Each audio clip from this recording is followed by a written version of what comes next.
Buongiorno, allora da parte di SAF Triveneta, la scuola di formazione degli ordini del Triveneto, vi porto i saluti appunto della scuola che rappresento e anche dei 4 ordini del Friuli Venezia Giulia, ordine di Pordenone che ci ospita insieme all'ordine di Udine, di Gorizia e Trieste che ci hanno patrocinato l'evento.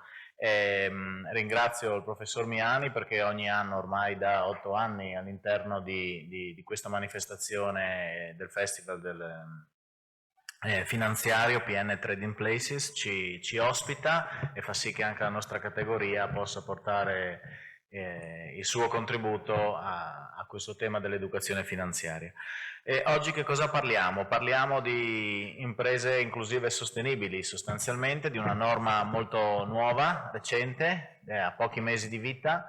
È una norma che forse era attesa in Italia perché già applicata in altri paesi d'Europa, però poi l'avvocato ci farà una panoramica anche su cosa accade nei paesi vicini a noi.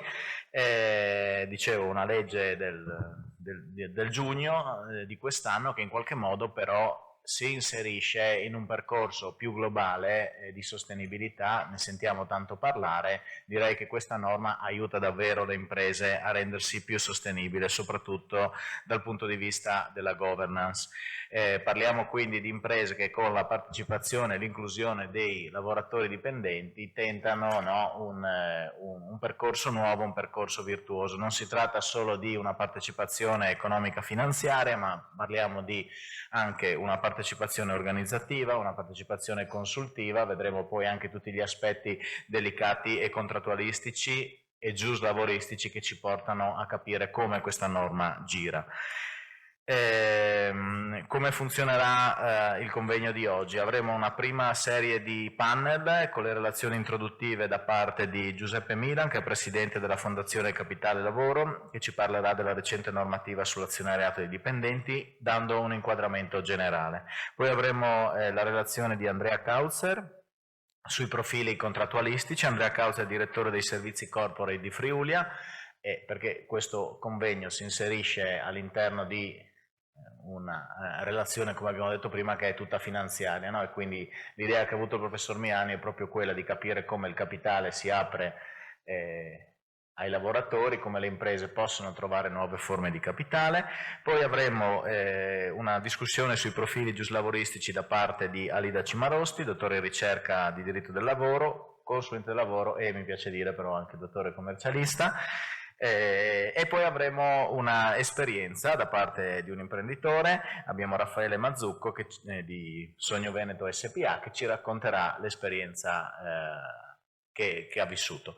Successivamente avremo una tavola rotonda dove abbiamo cercato di coinvolgere, moderata dalla professoressa Cristina Compagno, dove abbiamo cercato di coinvolgere diversi attori di quelle che possono essere poi le applicazioni pratiche di questa normativa. Quindi avremo Michelangelo Agrusti per Confindustria Altoagiatrico, Luca Antonicelli per l'assessorato al lavoro della Regione Friuli Venezia Giulia, avremo Renata Della Ricca, segretaria generale CISL Friuli Venezia Giulia, e avremo il collega Francesco Musolla di Pordenone, commercialista che si occupa però di materie del lavoro. E infine avremo anche l'intervento di Luigino Pozzo, presidente di Confindustria Uni. Chiuderà il convegno con le conclusioni l'onorevole Walter Rizzetto, che ci ha onorato ieri, ci ha comunicato che ci teneva adesso, ci ha preso un aereo da Roma, arriverà alle 10:30 a Trieste. Nel frattempo noi avremo portato avanti il convegno, verrà a fare le conclusioni finali perché lui è stato promotore di questa norma, l'ha portata a termine, e attualmente promotore di un'altra norma che sta correndo in Parlamento come nella forma di un decreto delegato, sempre attinente alla partecipazione dei lavoratori dipendenti all'interno del capitale del management delle imprese, per cui ci parlerà anche di questi aspetti. Vi ringrazio della presenza, mi siedo qui a fare da una sorta di moderatore, ma lascerò gli interventi ai 4 relatori come li ho indicati adesso. Grazie ancora all'Università di Udine per averci coinvolto e al professor Miani per coinvolgerci in questi lavori che lui chiama di pensiero, di visione, no?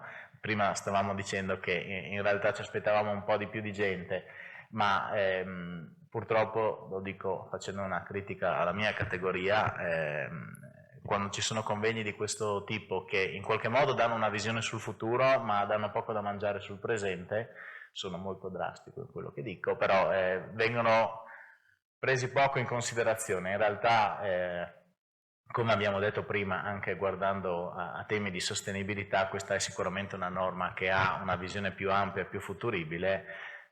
Come sempre diciamo, gli assenti sono in torto, giusto? I presenti godranno delle relazioni e di una visione futura. Buon lavoro a tutti e grazie di essere qui. Buongiorno a tutti e grazie intanto dell'invito e di aver voluto coinvolgere anche diciamo Fondazione Capitale Lavoro, che è un'iniziativa di cui magari, se ci sarà qualche secondo ancora nel tempo che mi è stato affidato, vi farò un cenno, ma di averla coinvolta un po' nel dibattito che molto opportunamente, secondo me, oggi avete ritenuto di dedicare a questo tema, perché va detto che nell'ultimo anno, ultimamente, della partecipazione del lavoro all'impresa e nell'impresa si è tornato a parlare in maniera abbastanza importante.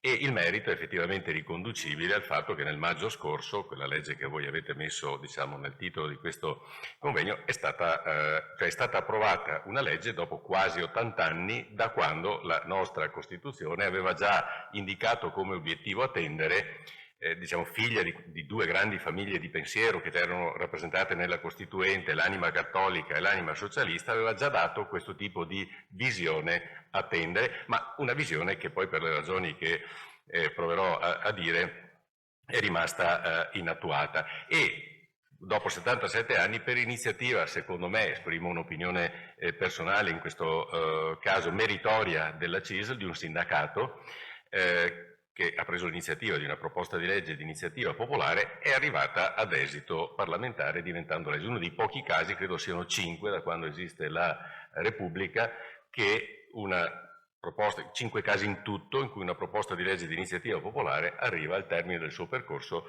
diventando legge. Allora, siccome si parla di partecipazione, io credo che sia necessario preliminarmente fare 2 o 3 precisazioni. Uno, cos'è?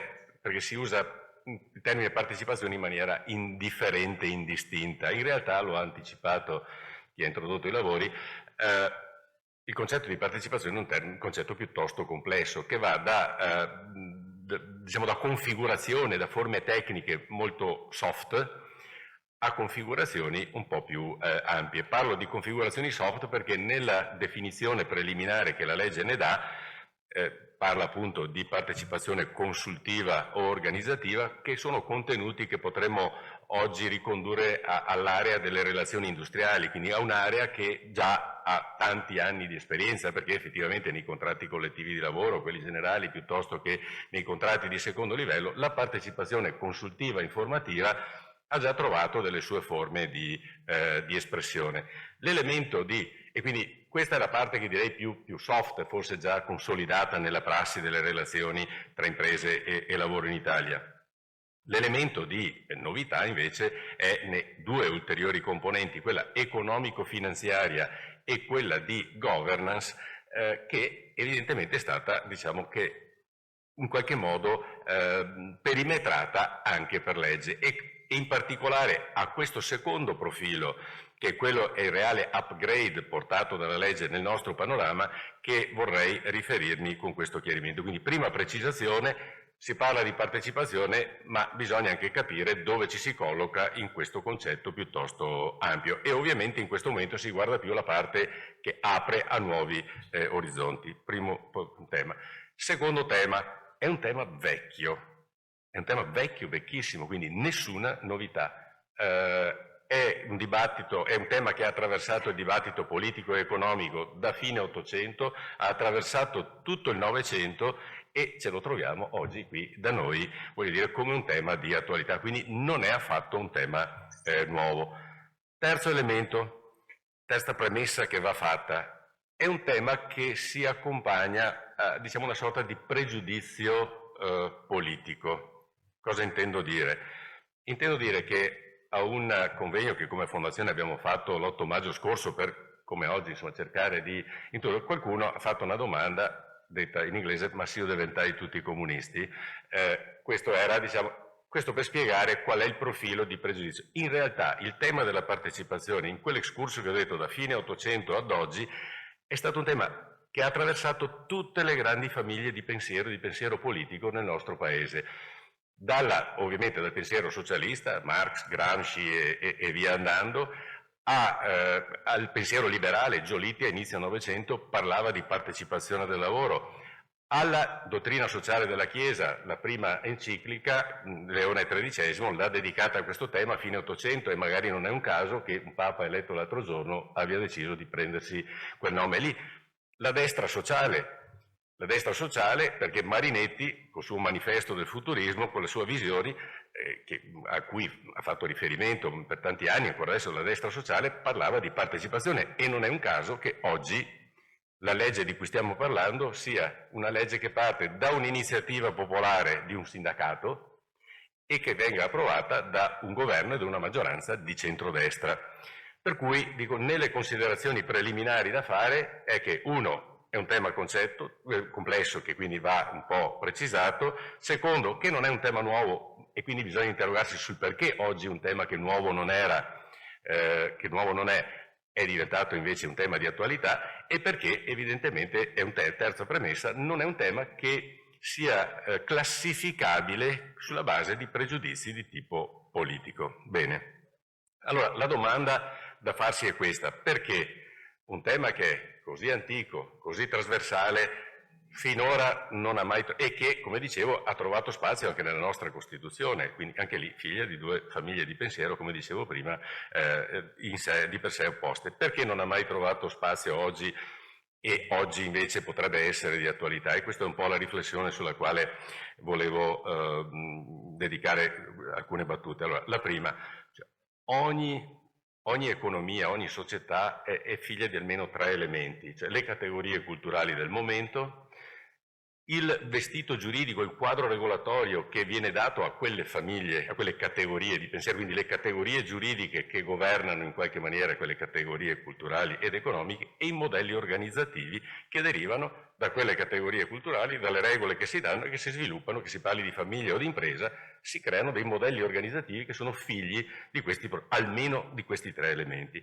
È evidente che se questa roba finora non è passata, vuol dire che le categorie culturali della nostra economia, della nostra società, hanno continuato a vedere capitale e lavoro fondamentalmente come due entità separate, distinte, e ovviamente in questa, soprattutto se parliamo nel nostro dopoguerra, le relazioni industriali hanno fatto passi importantissimi, si sono evolute molte, dalla lotta di classe degli anni 70 alla concertazione del protocollo Ciampi nel 93, al dialogo sociale oggi, ma in realtà, pur nella dinamica di queste relazioni che ha visto capitale e lavoro a volte lontanissimi e opposti, a volte più vicini, l'immagine è quella del binario parallelo. Capitale da una parte e lavoro dall'altro, e le relazioni industriali a fare da traversina che in qualche maniera più o meno allarga o restringe la distanza, ma fondamentalmente separate. E quindi questa è la ragione per cui un tema vecchio, un tema trasversale, di fatto non ha trovato.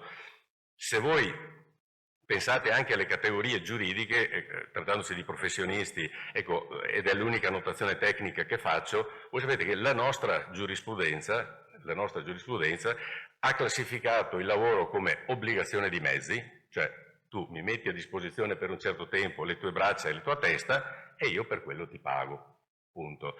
E obbligazione di risultato, quella di impresa, quindi se faccio macchine la macchina deve funzionare, se faccio impianti elettrici insomma la luce si deve accendere, se no non ti pago. Quindi il rischio da una parte, quindi obbligazione di risultato, obbligazione di mezzi dall'altra. Al massimo, se come lavoro non faccio il mio, soggetto a sanzioni disciplinari, ma diciamo nessuno mette in discussione il mio stipendio a fine mese, a meno che non ci siano logiche di carattere diverso. Allora, queste erano le categorie, ripeto, sia culturali che giuridiche, che hanno determinato modelli organizzativi che sono quelli che conosciamo, mediamente sviluppati sulla base di logiche gerarchiche, anche se, come dicevo, le relazioni industriali nel tempo hanno molto lavorato, quindi per esempio quella partecipazione che dicevamo consultiva e organizzativa è stata importante, molte aziende nel frattempo hanno lavorato evidentemente sulla parte salariale, nei limiti in cui oggi sappiamo che insomma, è un problema, ma diciamo, il nostro paese più di tanto non può permettersi di fare lo spiritoso dal punto di vista salariale, ha lavorato sul welfare, ha lavorato però diciamo sono rimaste separate. Allora, e arrivo alla conclusione, perché oggi questo tema è di attualità ed è configurabile ed è immaginabile come un fatto di non solo di necessità, per le ragioni che dirò, ma anche di opportunità. Per 4 o 5 ragioni che vi dico semplicemente, che tra l'altro sono conosciute da tutti, per cui non serve approfondirle, solo richiamarle per titoli. Primo, tema demografico. Non serve spiegare di cosa si tratta, è pacifico che il capitale umano è, diciamo, in esaurimento. Allora, al netto della variabile intelligenza artificiale, che oggi nessuno sa dire in che termini, in che modi e per quanto e da quando potrà impattare, è un'incognita oggettiva, ma ragionevolmente, per una prospettiva ancora di medio-lungo, il capitale umano sarà, anche solo fosse servisse per gestire questa bestia con cui dovremo fare i conti tutti quanti nel prossimo futuro, sarà una risorsa importante. E quando non ce n'è, è chiaro che strumenti nuovi per attrarlo, fidelizzarlo, valorizzarlo, sono fondamentali. Allora, se quello che già oggi c'è in un contesto economico come il nostro, di piccola e media impresa, ancora non basta, perché l'altro aspetto di cui vi volevo parlare e che è l'altra faccia della stessa medaglia, la fuga a cui stiamo assistendo dei nostri giovani. Evidentemente bisogna pensare a qualcosa, e l'idea è che la partecipazione, per le ragioni che dirò, sia uno strumento, non l'unico evidentemente, qui non c'è un prodotto, un'idea che sia esaustiva di tutte le opportunità, però è sicuramente un ingrediente che può introdurre elementi nuovi. Allora, tema demografico che vede nella partecipazione uno strumento ulteriore a disposizione delle imprese per, ripeto, attrarre, trattenere, fidelizzare e valorizzare il capitale umano. Tema dei giovani. Allora, se malgrado tutte le imprese, guardate, le conosco perché ho lavorato, qui vedo anche qualche ex collega, per 40 anni, proprio direi more uxorio con il capitalismo familiare del nord-est della piccola e media impresa. So quanto vale e quanto anche nelle dinamiche di relazione con il lavoro abbiano investito molto, ci mettano testa, cuore, anima, portafoglio, tutto, però stiamo assistendo a questo fenomeno che chi diciamo tende a minimizzare, chi tende a enfatizzare, però è un fenomeno reale, giovani nostri che prendono e vanno. E qui mi piace sempre ricordare uno studio dell'Università di Udine di qualche tempo fa, a cui ho assistito, presentato credo in Fondazione Nord-Est, che spiega bene qual è la rilevanza di questo tema, perché questo studio l'Università ha ragione, ha stimato in 500.000 euro il costo che serve per portare un figlio, una figlia, dall'asilo nido alla laurea. Allora, e di cui più o meno 3/4 a carico dello Stato, tutto compreso, ammortamenti degli immobili, manutenzioni, docenze, amministrazione, tutto, più o meno 3/4 e 1/4 a carico dei privati, cioè delle famiglie. Bene, se questa è la stima, ma anche se non fosse questa, stimiamola per difetto o per eccesso, voi capite che questo dato è un dato a somma algebrica negativa, perché non solo facciamo investimenti che non hanno ricadute qui, ma regaliamo investimenti alla concorrenza globale e dove... Ecco, io non sono iscritto al partito che spara sulla nostra scuola, sul nostro sistema educativo. Perché? Perché avrà un sacco di difetti, ma quando i ragazzi che escono dai nostri licei, dalle nostre università, sono, lo dico tra virgolette in senso nobile, merce preziosa per le multinazionali di tutto il mondo, ecco, io credo che dovremmo un po' riposizionare anche il nostro giudizio e fare un po' più attenzione a questo capitale che se ne va e che è valore disperso. Quindi, andamento demografico, fuga di giovani che cercano probabilmente altri argomenti anche.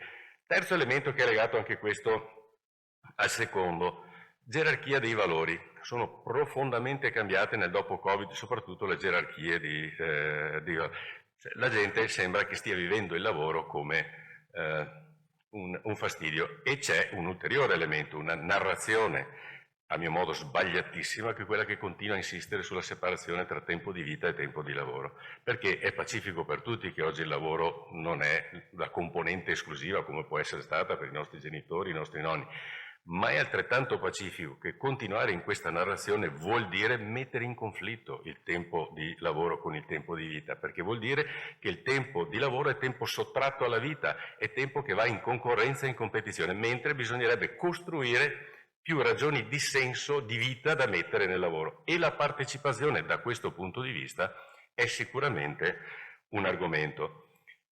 Non parlo della produttività perché è un tema vecchio, lo sapete tutti, è chiaro che la partecipazione può essere una risposta a quella malattia cronica che il Paese ha di produttività. Ecco, tecnologie, ultimi due. Tecnologie.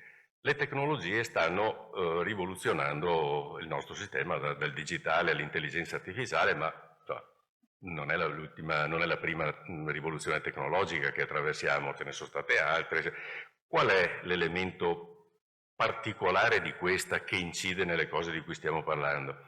Il fatto che sta sempre più modificando quello che dicevo è stata definita dalla nostra giurisprudenza come obbligazione di mezzi, la sta, diciamo, mixando con componenti di risultato. Quando ho in famiglia figli che lavorano per multinazionali, diciamo, americane all'estero, un contratto di lavoro dipendente dice 3 giorni al mese di presenza in sede. Non dico se è giusto o sbagliato, perché ovviamente, però è chiaro che quella obbligazione lì, sì, sarà ancora di mezzi sul piano della classificazione giuridica, ma sarà sempre più di risultato e inevitabilmente con l'apporto di queste tecnologie dovrà ibridarsi da mera obbligazione di mezzi a obbligazione di risultato. E cosa se non la partecipazione può modificare l'atteggiamento rispetto a questo tipo di contesto e di impatto tecnologico che le nuove tecnologie hanno? Ultima considerazione, e qui guardo soprattutto diciamo, il Presidente e il collega. Il tema della partecipazione è nato ed è vissuto come tema che guarda al capitale umano, cioè al lavoro, alla componente lavoro. Però guardate che c'è un ulteriore problema demografico che non è quello della popolazione. Quando si parla di problemi demografici si pensa al saldo nati morti, che è quello che abbiamo visto. C'è un altro problema demografico altrettanto serio ed è un problema di demografia imprenditoriale. Tutti i dati oggi dicono che quel boom, quella vena generativa di imprenditoria che il nostro Paese ha conosciuto negli anni buoni, nei decenni, diciamo, scorsi, oggi è una vena in via di esaurimento. Oggi è una via di esaurimento. Allora, ci hanno provato gli incubatori con le trasformazioni digitali, non so che opinione ne avete voi, io dico che per quello che ho visto non hanno prodotto perle, non hanno prodotto fenomeni generativi. Allora, la partecipazione non è solo un argomento che guarda al capitale umano, ma guarda anche alla generazione e rigenerazione di capitale imprenditoriale, perché è vivaio, è palestra, è allevamento di nuova imprenditorialità. Tra l'altro, replicando in termini, in valori attuali, in modalità attuali, una matrice culturale che è appartenuta, che ha fatto il fenomeno della rivoluzione industriale qui da noi. Perché io dico sempre che l'imprenditore, che conosco bene, che ho conosciuto per tanti anni, spesso, anche quello piccolo, scarpa grossa, ma altrettanto spesso cervello piuttosto fino, non era inusuale che anche nella piccola azienda dicesse: Tony, bravissimo, capo officina, segue bene i clienti, dagli il 2-3%. Maria, bravissima con le banche, una volta con le banche magari si trattava, adesso meno, bravissima con le banche, fidata nei conti, scrupolosa, eccetera, dagli il 2-3%. Era una roba un po' paternalistica, era una roba un po', se volete, grezza anche, però era, diciamo, uno spirito animale di tipo imprenditoriale, detto in senso buono, che è quello che ha generato e rigenerato nuova imprenditorialità. Ecco, la partecipazione, a nostro avviso, ha un ruolo fondamentale nel garantire sopravvivenza non solo della componente lavoro, ma anche della componente capitale, quindi della capacità generativa e rigenerativa di imprenditorialità. Allora, per concludere, perché qui avevo messo anche il time, sì, ci sono ancora 2 minuti rispetto a quello. No. Chi sono i soggetti che possono giocare una partita in questo tema che ha 2 profili? Uno culturale, perché è chiaro che bisogna cominciare a rivedere un po' i pregiudizi, gli schemi, e l'altro pratico, quindi uno in teoria culturale e l'altro pratico. Perché distinguo in teoria e in pratica? Perché la partecipazione di per sé oggi è un ingrediente nuovo nella costruzione di una visione. è uno strumento che si aggiunge, dicevo, non esclusivo, ma che si aggiunge ad altri per immaginare un'evoluzione di società e di economia che sia in grado di affrontare quelle sfide che abbiamo detto prima. E poi in pratica è perché questi strumenti qua, al di là della visione, hanno bisogno di essere industrializzati e oggi ci sono una serie di problematiche che non sono banalissime. Allora, chi sono i soggetti, secondo me? Uno, le parti sociali. Guardi, le parti sociali hanno un ruolo fondamentale, ma per la banale considerazione che di fatto e di diritto sono i soggetti che esprimono i due mondi e perché, altrettanto banalmente dico di diritto, è la legge che li chiama a svolgere una parte, è la legge che li chiama a svolgere, che gli affida ruoli. Allora, oggi, lo dico, oggi il problema è che le parti sociali su questo terreno non ci sono sul fronte datoriale, da nessuna parte, c'è più diffidenza, c'è più, diciamo, un po' di pregiudizio, e al netto della CISL, che ha il merito di aver promosso, non ci sono nemmeno dall'altra parte. E allora, siccome, per come l'hanno insegnato a me, l'amore si fa in due, è chiaro che qui se non ci sono le parti, voglio dire, questo tema rischia di restare lì un po' sulla carta. Quindi le parti sociali, a mio modo di vedere, hanno un ruolo fondamentale nel prendere in mano l'argomento, nel dargli la configurazione giusta, nel dargli uno. Due, soggetti terzi e indipendenti come per esempio la fondazione che abbiamo costituito noi, una fondazione che è nata da 5 mondi diversi, quindi capitale, imprese, lavoro, management, professionisti e sistema bancario. Poi questi mondi, voglio dire, hanno delle precise individuazioni in termini di persone fisiche, di persone giuridiche naturalmente, ma diciamo, possono essere soggetti terzi che in una logica di sussidiarietà affiancano, come tra l'altro accade in paesi che prima di noi hanno affrontato questo tipo di percorso, dove assieme alle parti sociali ci sono delle agenzie, l'Istituto Max Planck per esempio in Germania, gli ESOP Center in Inghilterra, e con un libro che abbiamo presentato recentemente che se qualcuno sarà interessato potrà trovare, anche noi abbiamo fatto un'analisi di quello che è, diciamo, la configurazione del tema della partecipazione in paesi di più lunga tradizione, sia, diciamo, di stampo anglosassone che di tipo continentale.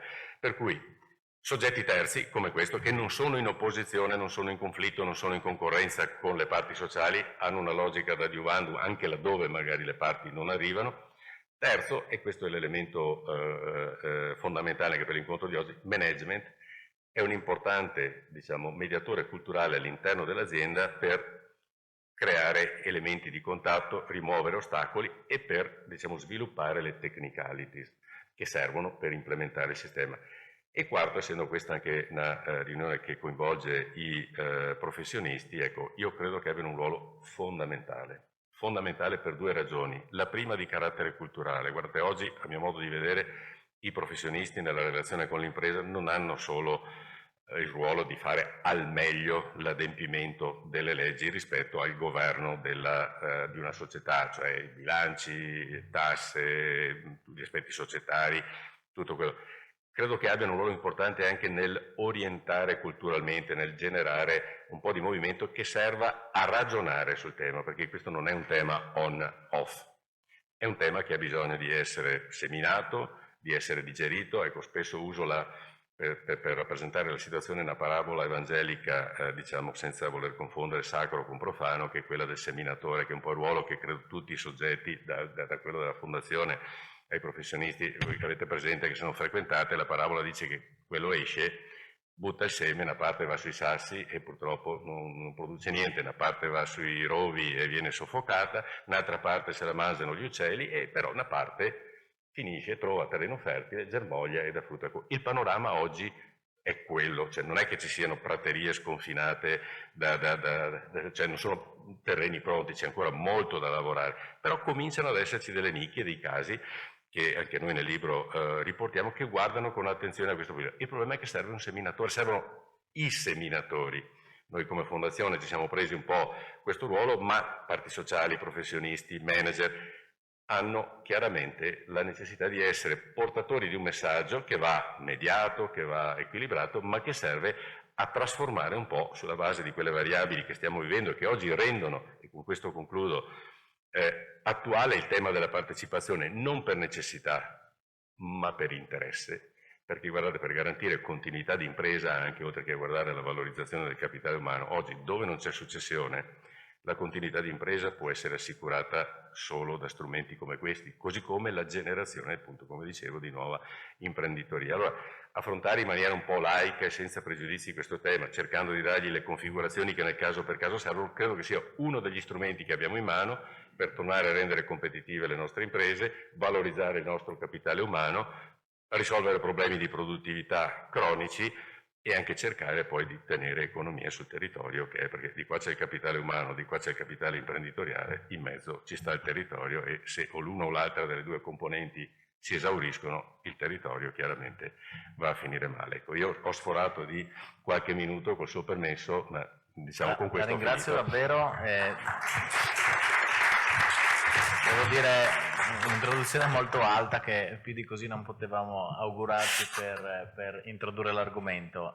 Dico solo una cosa perché ha fatto giustamente riferimento lei e per non sbagliarla la cito testualmente, perché ogni tanto lei ha parlato di tornare alle radici, tornare a quella che è la sostanza vera e su questi temi avere un pensiero laico. Noi abbiamo la Carta Costituzionale che molto spesso o non viene considerata o viene considerata poco, se consideriamo che nel 1948 all'articolo 46 ci sta scritto, virgolette, diritto dei lavoratori a collaborare, virgola, nei modi e nei limiti stabiliti dalle leggi, virgola, alla gestione delle aziende, chiuse virgolette. La troviamo applicata esattamente così, 70 anni dopo, no? Ma c'è qualcuno che, oltre ad aver pensato ai massimi sistemi in termini di governance dello Stato italiano in senso lato, ma nei principi fondanti aveva forse già scritto l'incipit di questa norma e quindi il ritorno alle origini ogni tanto e a considerare capitale lavoro in modo laico con la partecipazione di tutti gli attori che lei ha giustamente sottolineato è un pensiero che dobbiamo fare tutti. Grazie quindi davvero per questa introduzione. Adesso calerei più nel lato tecnico e quindi passando la parola prima ad Andrea Kautzer e poi ad Alida Cimarosti, nell'ordine che ho esattamente detto, quindi lascio la parola ad Andrea Kautzer, direttore servizi corporate di Friulia, che ringrazio per l'intervento. A te la parola, Andrea. Ecco, buongiorno a tutti. Io ringrazio il professor Miani per l'invito e per la possibilità di approfondire una norma che effettivamente per certi versi è rivoluzionaria, ma non nei contenuti, come giustamente il dottor Milan, ma nel metodo. E proprio dal dettame costituzionale, giustamente richiamato dal dottor Camillotti, partirei. Già quindi lì troviamo le fondamenta poi della legge che effettivamente per oltre 75 anni è rimasta del tutto inattuata, salvo diciamo così, dei provvedimenti, dei richiami comunque destrutturati presenti nel codice civile. Eravamo d'accordo, sei partito da lì, ma sembrava giusto il riferimento. È perfetto. Per cui ci sono delle norme che comunque poi tra l'altro vengono anche richiamate nella legge 76 del 2025 che in qualche modo permettono ai lavoratori di condividere i risultati economici delle aziende. Come dicevo, negli anni in realtà si è andati nella direzione opposta, quindi creando se vogliamo, una distanza quasi strutturale da una parte datori di lavoro e dall'altra parte i lavoratori. Ecco che la legge invece, la legge 76, come vedremo, rappresenta un cambio di paradigma, se vogliamo, quindi con un coinvolgimento potenzialmente, anzi attivo dei lavoratori. Le 4 aree, rapidamente le vediamo. Intanto è importante sottolineare che quindi si passa dalla norma alla contrattazione, quindi un processo quindi negoziale, questo è importante sottolinearlo, dove quindi si ritrova la centralità del contratto, se vogliamo, dell'accordo tra le parti, appunto tra le parti sociali, in un quadro comunque modulare, quindi attuabile anche in modo progressivo dalle aziende, che quindi non per forza dovranno o potranno, anche qui poi dipende anche, a mio avviso, parte dall'imprenditore, se vogliamo definirlo così, illuminato, la volontà di intervenire, quindi di permettere, di ampliare, quindi di coinvolgere i lavoratori nella vita aziendale. Ecco. Quindi passando sempre mediante strumenti di autonomia negoziale, quindi accordi collettivi, accordi aziendali, statuti societari, come vedremo. Le 4 aree sono la partecipazione gestionale, che a mio avviso è quella più, se vogliamo, invasiva anche in un'imprenditoria italiana, diciamo, se vogliamo, ancora magari un po' padronale, perché questa permetterebbe ai lavoratori di entrare direttamente nella governance delle aziende, quindi o nel consiglio di amministrazione o nel consiglio di sorveglianza, a seconda se sia stato adottato il modello tradizionale o quello dualista. Poi vi è la partecipazione di tipo economico e finanziaria, quindi con la possibilità di individuare degli incentivi fiscali per la distribuzione di utili ai lavoratori e anche introdurre dei piani di azionariato diffuso con agevolazioni. Ecco, questo è il secondo tema, sempre richiamando la norma, anche l'articolo 6 lo richiama comunque quelle fattispecie che abbiamo visto prima, cioè l'articolo 2349, 2358, 2441, quindi non c'è nulla di nuovo, viene solo data un'attuazione a qualcosa che già tutto sommato esisteva. E poi vi sono le ultime 2 partecipazioni, una di tipo organizzativo, quindi con la creazione di commissioni paritetiche, poi vedremo come funzionano, e poi una partecipazione di tipo consultivo.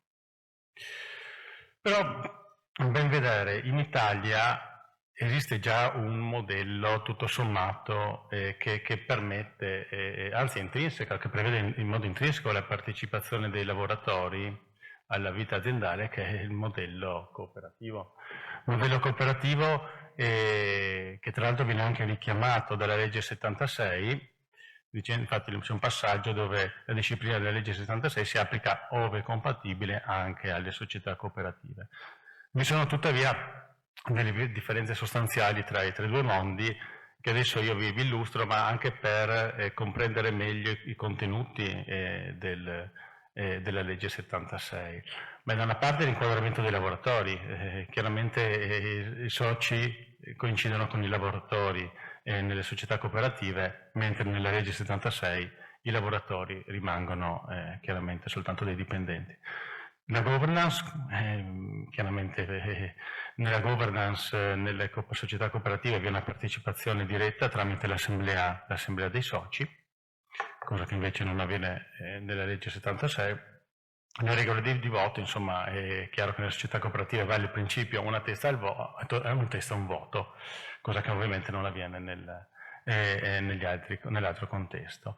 Poi anche sulla distribuzione degli utili, nelle società cooperative abbiamo una ripartizione di utili limitata più lo strumento dei ristorni, mentre nella legge 76 abbiamo una distribuzione di utili pura.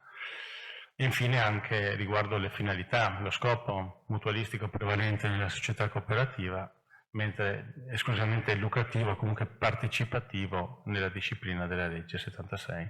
E da ultimo anche il controllo. La vigilanza esterna è risaputo, insomma, nelle società cooperative vi è un controllo ministeriale più una revisione anche periodica, cosa che invece non c'è chiaramente, non è prevista la legge della disciplina della legge 76, dove viene invece introdotto un coordinamento nel CNEL mediante la costituzione di una commissione permanente, ma questo lo vedremo dopo. Poi per scrupolo sono andato a cercare altri esempi, ma insomma direi che le imprese sociali, quindi relative al terzo settore, non le prenderei in considerazione perché comunque perseguono delle finalità anche diverse, quindi civiche, solidaristiche e di utilità sociale. Entrando un po' più nel merito, rapidamente vediamo le 4 aree. Le ho preso seguendo, diciamo, l'ordine della legge, della norma, e anche così ci addentriamo meglio nella dimensione contrattuale. Allora, riguardo alla partecipazione gestionale andiamo quindi a individuare una dimensione contrattuale di tipo societario, in quanto infatti con la possibilità di nominare dei rappresentanti dei lavoratori negli organi sociali chiaramente si ha la necessità di passare mediante una modifica degli statuti sociali, degli statuti societari, dove a monte chiaramente vi è l'esigenza di questa possibilità deve essere prevista dai contratti collettivi che ne definiranno le procedure di nomina e anche i requisiti che i rappresentanti dei lavoratori devono avere, cioè requisiti di indipendenza, onorabilità e professionalità, che poi sono quegli analoghi previsti dalla legge per gli amministratori di società di capitali. Questo a mio avviso potrebbe essere un forte limite. E in più la norma prevede anche una formazione obbligatoria per questi rappresentanti, una formazione di 10 ore annue in materia di governance, controllo di gestione, lettura di bilancio e strategie aziendali. Saranno sufficienti 10 ore per permettere ai rappresentanti dei lavoratori di, diciamo, essere in grado di partecipare in modo attivo alla governance? Allora, sì, più nello specifico, visto che poi è quello di cui mi occupo in Friulia, mi sono chiesto, ma effettivamente ci sono delle modifiche da apportare agli statuti sociali, quindi sarà necessario prevedere le modalità di nomina, il numero dei rappresentanti e i requisiti, come dicevo, dei rappresentanti stessi, vi sarà la necessità di adeguare dei quorum deliberativi e anche di stabilire dei meccanismi di nomina. Tutte cose assolutamente fattibili, purché chiaramente vi sia la volontà delle parti. Sì, come ultimo elemento, oltre a quelli che ho già richiamato prima, relativi ai requisiti di onorabilità, professionalità e indipendenza, vi è anche un tema di, se vogliamo, di indipendenza, in quanto la norma prevede che i rappresentanti dei lavoratori non potranno assumere incarichi direttivi nel termine di 3 anni dalla cessazione del mandato in seno all'organo amministrativo, quindi al fine di tutelare appunto l'indipendenza. Passando poi alla partecipazione di carattere economico-finanziario, qui entriamo nella dimensione contrattuale individuale aziendale. E qui sicuramente i commercialisti sono più ferrati di me in materia, in quanto sono previste anche delle contribuzioni, nonché delle agevolazioni fiscali, per quanto io ho visto soltanto per il 2025, quindi in realtà a carattere temporaneo, quindi se si vuole creare qualcosa di più strutturale sarà necessario chiaramente introdurre delle ulteriori modifiche a valere per il futuro.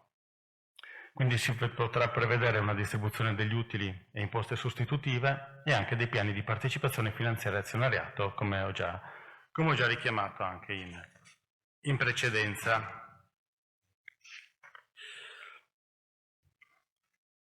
Poi abbiamo la partecipazione organizzativa, qui andremo su una dimensione più alta, una dimensione quindi contrattuale collettiva, in quanto mediante accordi collettivi aziendali e territoriali vi è la possibilità di introdurre degli strumenti per promuovere la partecipazione di carattere organizzativo, quindi con l'obiettivo di migliorare i processi aziendali, favorire un dialogo strutturato tra le parti e un coinvolgimento interno dei lavoratori.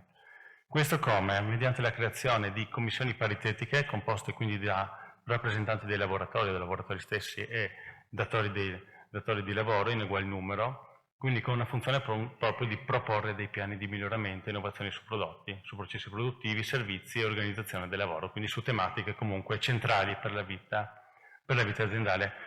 Inoltre l'articolo 8 prevede anche la possibilità di introdurre delle figure nell'organigramma organizzativo, nell'organigramma aziendale, di figure specializzate, questo direi in ottica di perseguimento dei criteri ESG, che quindi si occupino siano dei referenti, ad esempio in ambito di formazione, di piani di welfare, delle politiche retributive, ad esempio. Ecco che in più la norma ci dice che per le imprese di ridotta dimensione, quindi con un numero di dipendenti inferiore ai 35, vi possono essere anche delle forme di partecipazione organizzativa semplificata, anche tramite di supporto di enti bilaterali. Deve essere quindi, se uno vuole attivare questo tipo di partecipazione, lo può fare anche se si tratta di una realtà di ridotte dimensioni. Infine abbiamo la partecipazione di tipo consultivo, anche qui siamo in una dimensione contrattuale collettiva, disciplinata dall'articolo 9 e dall'articolo 10 della legge, dove appunto viene disciplinato il ruolo delle commissioni paritetiche, quindi con una funzione consultiva, quindi consultiva e in sede preventiva, quindi sulle scelte aziendali, e inoltre viene anche disciplinata puntualmente la procedura di consultazione, quindi in modo strutturato e con tempistiche certe.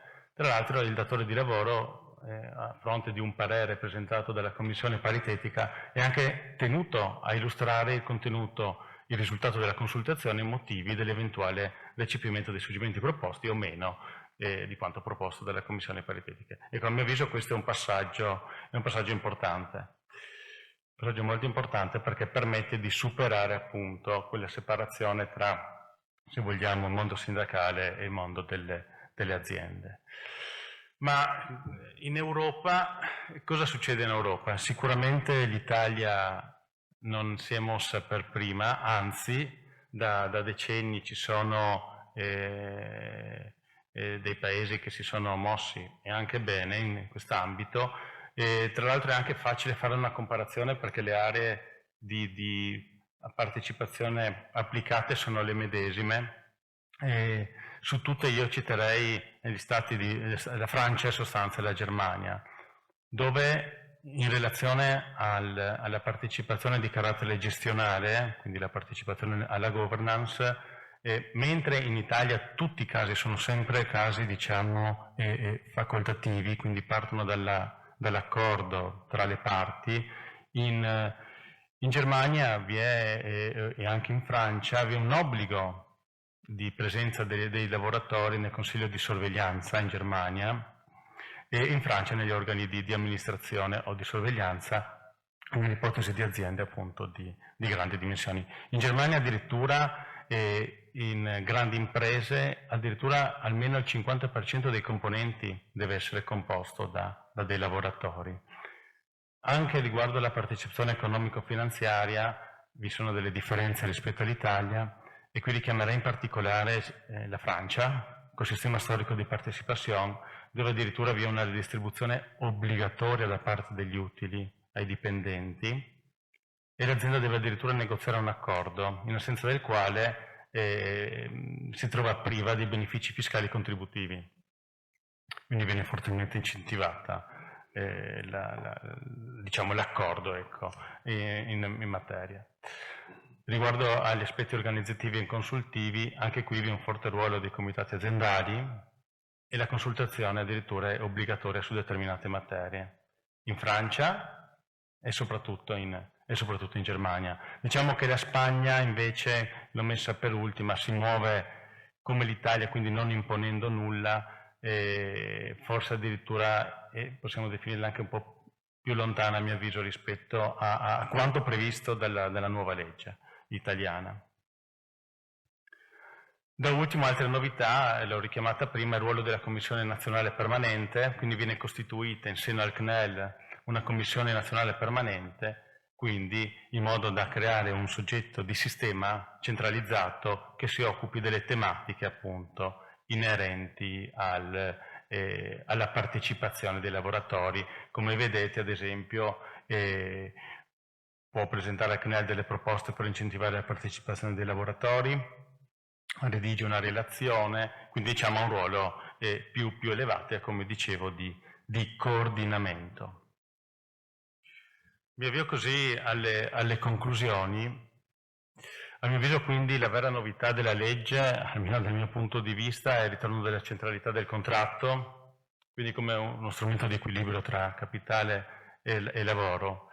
In più, a mio avviso, è anche essenziale la possibilità per le aziende di attivare in modo modulare i vari segmenti, le varie aree, e quindi lasciando comunque alle parti poi le modalità di attivazione, di implementazione concreta.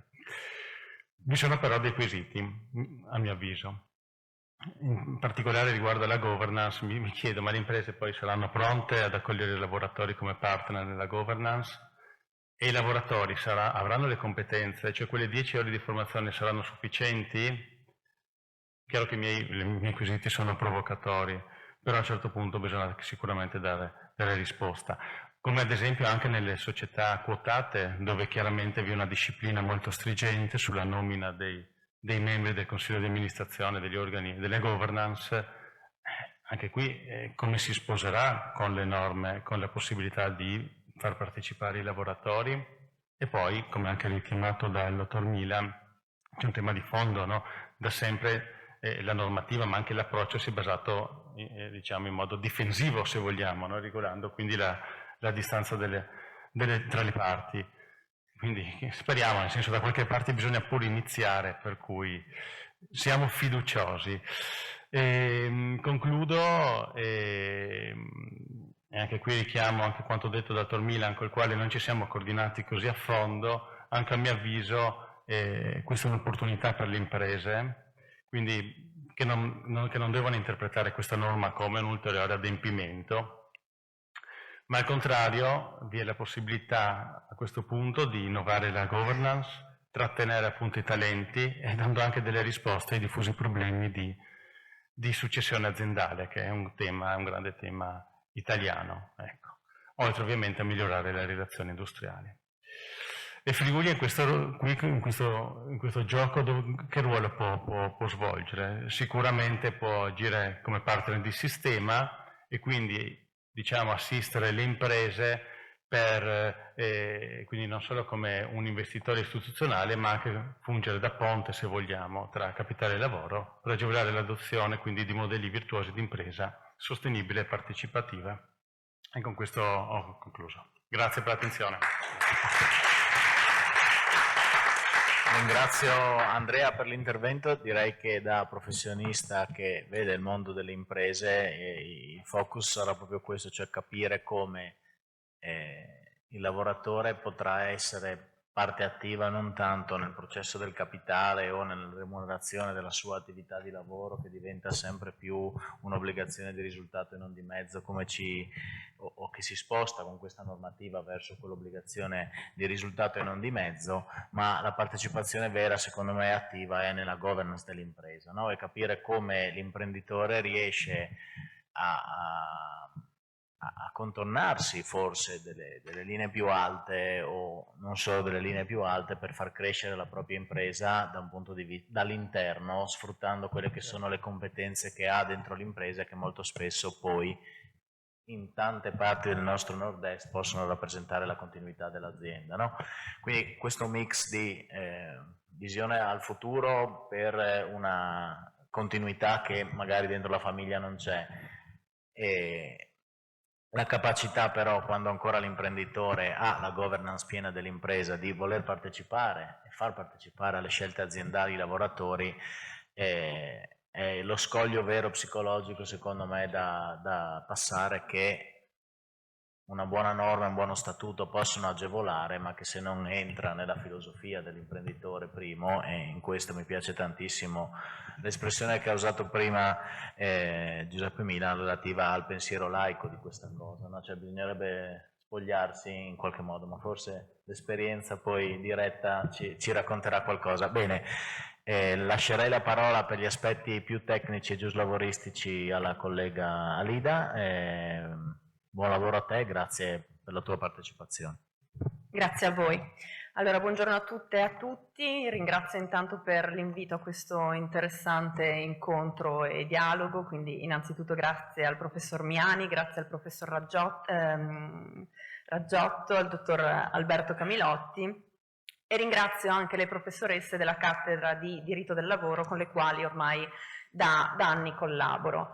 E vi segnalo appunto in apertura che proprio le professoresse Brollo e Zilli nel 2020 avevano vinto un PRIN con un IUD appunto a capo di diverse università, e nell'ambito di questo programma che si chiama Inspire, quindi strategie di inclusione attraverso la partecipazione nel lavoro per il benessere organizzativo, appunto proprio questo progetto, prima che venisse emanata la legge 76 del 2025, Questo progetto si era posto proprio l'obiettivo generale di contribuire alla costruzione di un modello innovativo di inclusione nei luoghi di lavoro proprio fondato sulla partecipazione attiva dei lavoratori e delle lavoratrici, orientato ad un benessere condiviso tra persone e organizzazioni, proprio in linea con quello che è stato il dettato dell'articolo 46 della Costituzione, appunto per lungo tempo non attuato come si diceva prima. Per cui legge 76 del 2025, abbiamo detto, tra i suoi vari obiettivi punta a rilanciare, perché di fatto c'erano già appunto delle prassi, a rilanciare la partecipazione economica e finanziaria dei lavoratori in Italia, intervenendo per lo più sulla distribuzione degli utili e sull'azionariato diffuso. Il coinvolgimento dei lavoratori nei risultati dell'impresa appunto rappresenta una delle declinazioni più concrete di questo principio di partecipazione enunciato dall'articolo 46. Cosa emerge però da quello che è il dettato finale del testo normativo approvato? Allora, innanzitutto si ben comprende che c'è una leva strategica fondamentale nell'avere i lavoratori che partecipano attivamente, per cui questa leva punta ad un rafforzamento della produttività e della competitività ovviamente aziendale, anche se c'è da dire che quello che è il testo finale è purtroppo appunto stato molto rivisto da quella che era la proposta iniziale voluta dalla CISL, come si diceva prima. Entriamo diciamo nell'ambito tecnico, quindi andiamo un po' a denucleare quali sono gli strumenti per addivenire a questa partecipazione attiva. Allora, il primo strumento che viene preso in esame dal legislatore è appunto nell'ambito dell'articolo 5 della legge, è quello relativo alla partecipazione agli utili, o come viene indicato nella disposizione, della distribuzione degli utili. Quindi da una parte sono state implementate a livello aziendale, sulla scorta appunto delle indicazioni, dei principi degli accordi interconfederali e con la partecipazione delle organizzazioni sindacali, delle forme di gain sharing, attraverso le quali appunto i lavoratori ricevono delle somme di denaro variabili in base a quello che è l'andamento di specifici indicatori che valutano incrementi di redditività, produttività o ulteriori elementi di competitività, che quindi devono essere sempre incrementali. Tipico è ad esempio basarlo su quello che è l'incremento dell'EBITDA, ad esempio, quale indicatore proprio bilancistico. Queste forme di retribuzione variabile sono per lo più conosciute come premi di risultato, sempre più diffuse nei vari contesti aziendali e territoriali del nostro Paese, come indicano oltretutto periodicamente i report del Ministero del Lavoro e delle Politiche Sociali. Dall'altra parte, un altro strumento invece è quello del profit sharing, ovvero viene assegnata ai lavoratori subordinati una somma di denaro variabile in base agli utili effettivamente netti che l'impresa datrice di lavoro è riuscita a conseguire nell'esercizio d'imposta. Diciamo che l'intervento della legge 76-2025 in questa operazione di distinzione tra le due forme partecipative di retribuzione opera un importante passaggio in più, visto che differenzia quello che è il regime fiscale previsto dalle due fattispecie, quindi con di fatto un favor verso quella che è la partecipazione agli utili rispetto ai premi di risultato. Viene infatti previsto, appunto come anticipava prima l'avvocato appunto di Friulia, un innalzamento del limite dell'importo soggetto a imposta sostitutiva, passandolo dai 3.000 euro iniziali a 5.000 euro lordi, a condizione però che l'impresa destini un minimo del 10% degli utili netti complessivi appunto a favore dei lavoratori subordinati. Resta invece invariato il limite dei 3.000 euro annui lordi per quanto riguarda i premi di risultato. Questo incentivo si accompagna a una precisa scelta di campo, lo anticipavamo già prima. La scelta di campo dal punto di vista normativo è quella delle fonti, cioè per accedere al beneficio c'è la subordinazione dell'adozione di meccanismi di partecipazione mediante dei contratti di secondo livello, quindi a livello aziendale o territoriale, stipulati dalle associazioni sindacali comparativamente più rappresentativi a livello nazionale. E anche qui ancora una volta il legislatore sceglie l'associazione sindacale comparativamente più rappresentativa, perché stiamo vivendo purtroppo quotidianamente cosa succede nel nostro paese e quindi la problematica collegata all'applicazione dei contratti pirata in luogo invece dell'applicazione dei contratti leader come vuole la normativa.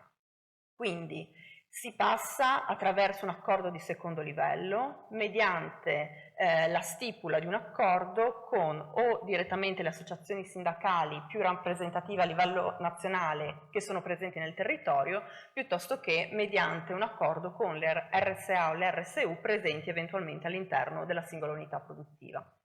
Vediamo poi invece qual è il secondo pilastro su cui si articola l'intervento della legge 76 del 2025, quindi qual è il contenuto dell'articolo 6 della norma, quindi la partecipazione azionaria, quindi la share ownership, quindi la proprietà che viene appunto distribuita. Anche qui questo secondo pilastro però prevede due direttrici al suo interno. Prima direttrice. Il legislatore vuole riconoscere alle aziende la facoltà di introdurre dei piani di partecipazione finanziaria volti a favorire l'accesso dei lavoratori al capitale dell'impresa. In che modo?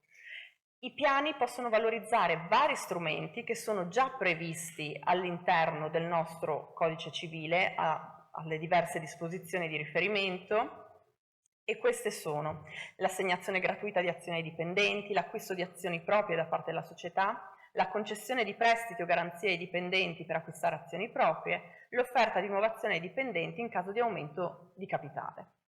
Accanto a questi puntuali riferimenti codicistici, la disposizione però menziona anche la possibilità di attribuire azioni in sostituzioni ai premi di risultato di cui parlavamo prima, in coerenza con quanto già era stato introdotto dalla legge di stabilità per il 2016.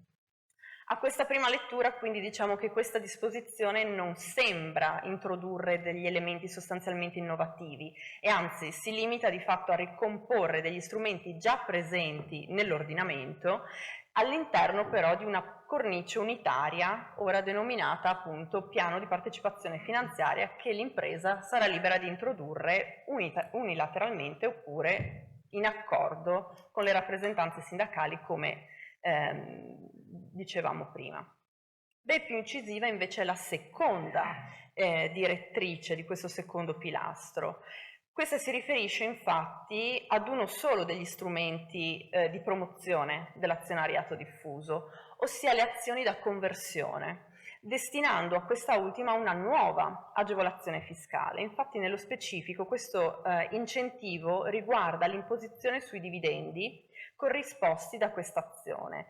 Di fatto, come già anticipato, solamente per l'esercizio 2025 c'è un'esenzione per il 50% della misura dei dipendenti corrisposti, per cui concretamente metà del dividendo risulterà tassato al 26%, come sappiamo, con una ritenuta alla fonte, mentre la restante parte del dividendo sarà completamente esente. E per supportare di fatto finanziariamente questa misura il governo ha stanziato 21 milioni di euro proprio per sopperire al gettito mancante da questo introito.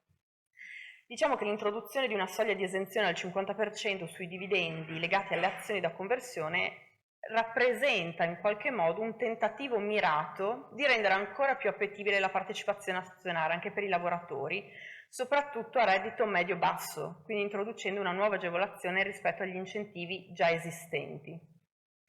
I premi di risultato convertibili in azioni, diciamo, godono già di un trattamento fiscale di favore rispetto al regime ordinario dell'azionariato ai dipendenti, sia in termini di cumulabilità delle soglie, sia per quanto riguarda le condizioni di cedibilità e della determinazione della plusvalenza.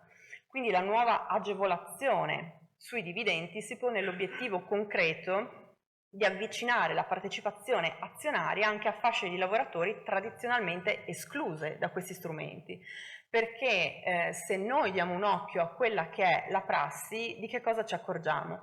Ci accorgiamo che spesso l'azionariato viene devoluto a dei lavoratori che quale categoria legale sono dirigenti o quadri, pensiamo al settore bancario, quindi quelli che sono gli accordi ad esempio di Unicredit, di UbiBanca, mentre i lavoratori con reddito medio-basso, quindi gli operai, gli impiegati, ne rimangono esclusi. Quindi questo, diciamo, da un lato vuole essere anche il tentativo che si legge fra le righe di questa innovazione fiscale.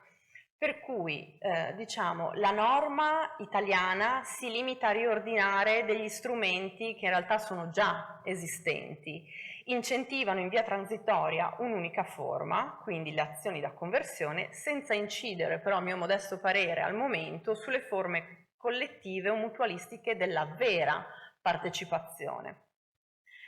Diciamo che forse la vera occasione della legge poteva essere proprio la ricerca della dimensione collettiva alla partecipazione azionaria, per cui c'è una mancata regolazione di tutti quelli che possono essere i diritti collettivi derivanti dalla partecipazione, quindi la possibilità per i lavoratori di esercitare congiuntamente dei diritti connessi alle azioni possedute, rafforzando così il loro peso all'interno della compagine sociale. Su questo aspetto appunto si sono concentrati negli anni diversi progetti di legge, lo dicevamo prima, tra cui da ultimo l'iniziativa popolare della CISL, che prevedeva in realtà nella formulazione originaria gli accordi di affidamento fiduciario. Nel tentativo appunto di andare oltre la mera fruizione individuale della titolarità delle azioni, e in realtà non ne abbiamo parlato prima perché abbiamo ragionato su quelli che erano degli schemi di fatto europei, ma se noi invece andiamo a vedere gli schemi statunitensi, qui in realtà troviamo gli employee share ownership, in cui in realtà già negli anni 70 negli Stati Uniti le azioni assegnate ai lavoratori venivano conferite appositamente in una società fiduciaria, quindi in un trust, che veniva poi incaricata della gestione, e questi trust potevano proprio anche, come posso dire, andavano poi ad esprimere un membro proprio all'interno del CDA, quindi capite bene anche l'esercizio dei diritti collettivi dei lavoratori. Diciamo che ragionando, e vado a chiudere, in una prospettiva di de jure condendo, al di là di quelli che sono alcuni limiti che mi sono permessa di evidenziare, la nuova legge comunque rappresenta un primo passo verso il rilancio delle forme di partecipazione sia economica che finanziaria dei lavoratori nel nostro Paese. Resta ora da verificare, appunto come anche si era anticipato prima, se e in quali misura ad esempio le agevolazioni che al momento sono transitorie diventano strutturali, e se le parti sociali appunto sapranno valorizzarle nei contesti di impresa. Ultima cosa e chiudo, ad oggi diciamo sembra mancare anche un efficace sistema di monitoraggio da parte del Ministero del Lavoro e delle Politiche Sociali. Si è detto prima, solo all'interno del CNEL ci sarà questo rapporto biennale. Quindi diciamo anche da questo punto di vista appunto auspichiamo magari ecco, un'integrazione anche ai fini di un monitoraggio proprio per una continua crescita e un continuo miglioramento anche in questo senso. Grazie per l'attenzione. Grazie Alida. Molto probabilmente scendendo nel campo che mi è più proprio, devo dire che queste norme poi, se hanno un vero impatto fiscale, molto spesso il motore è quello decisivo, no? Quindi se davvero ci può essere, però qui è una questione di denaro ed è una questione di finanza pubblica, un impatto positivo nella tasca del lavoratore e un impatto positivo nella tasca dell'imprenditore, forse quel discorso più laico e di avvicinamento delle due posizioni a cui accennava prima Milan può essere, a oggi mi viene da dire che forse questi strumenti ancora sono poco efficaci e poco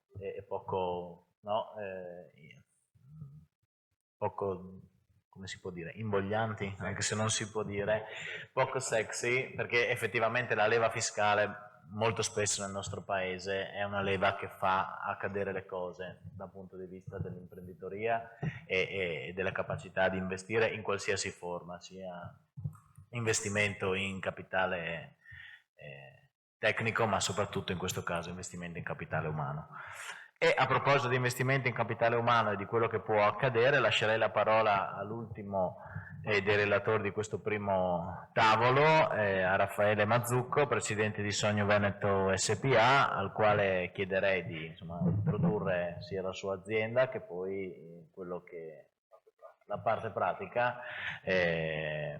Quindi a lei la parola, con ampia facoltà di derogare anche i 20 minuti, perché secondo me scendere nel pratico ci aiuta poi a capire quello che finora abbiamo detto. Grazie molte.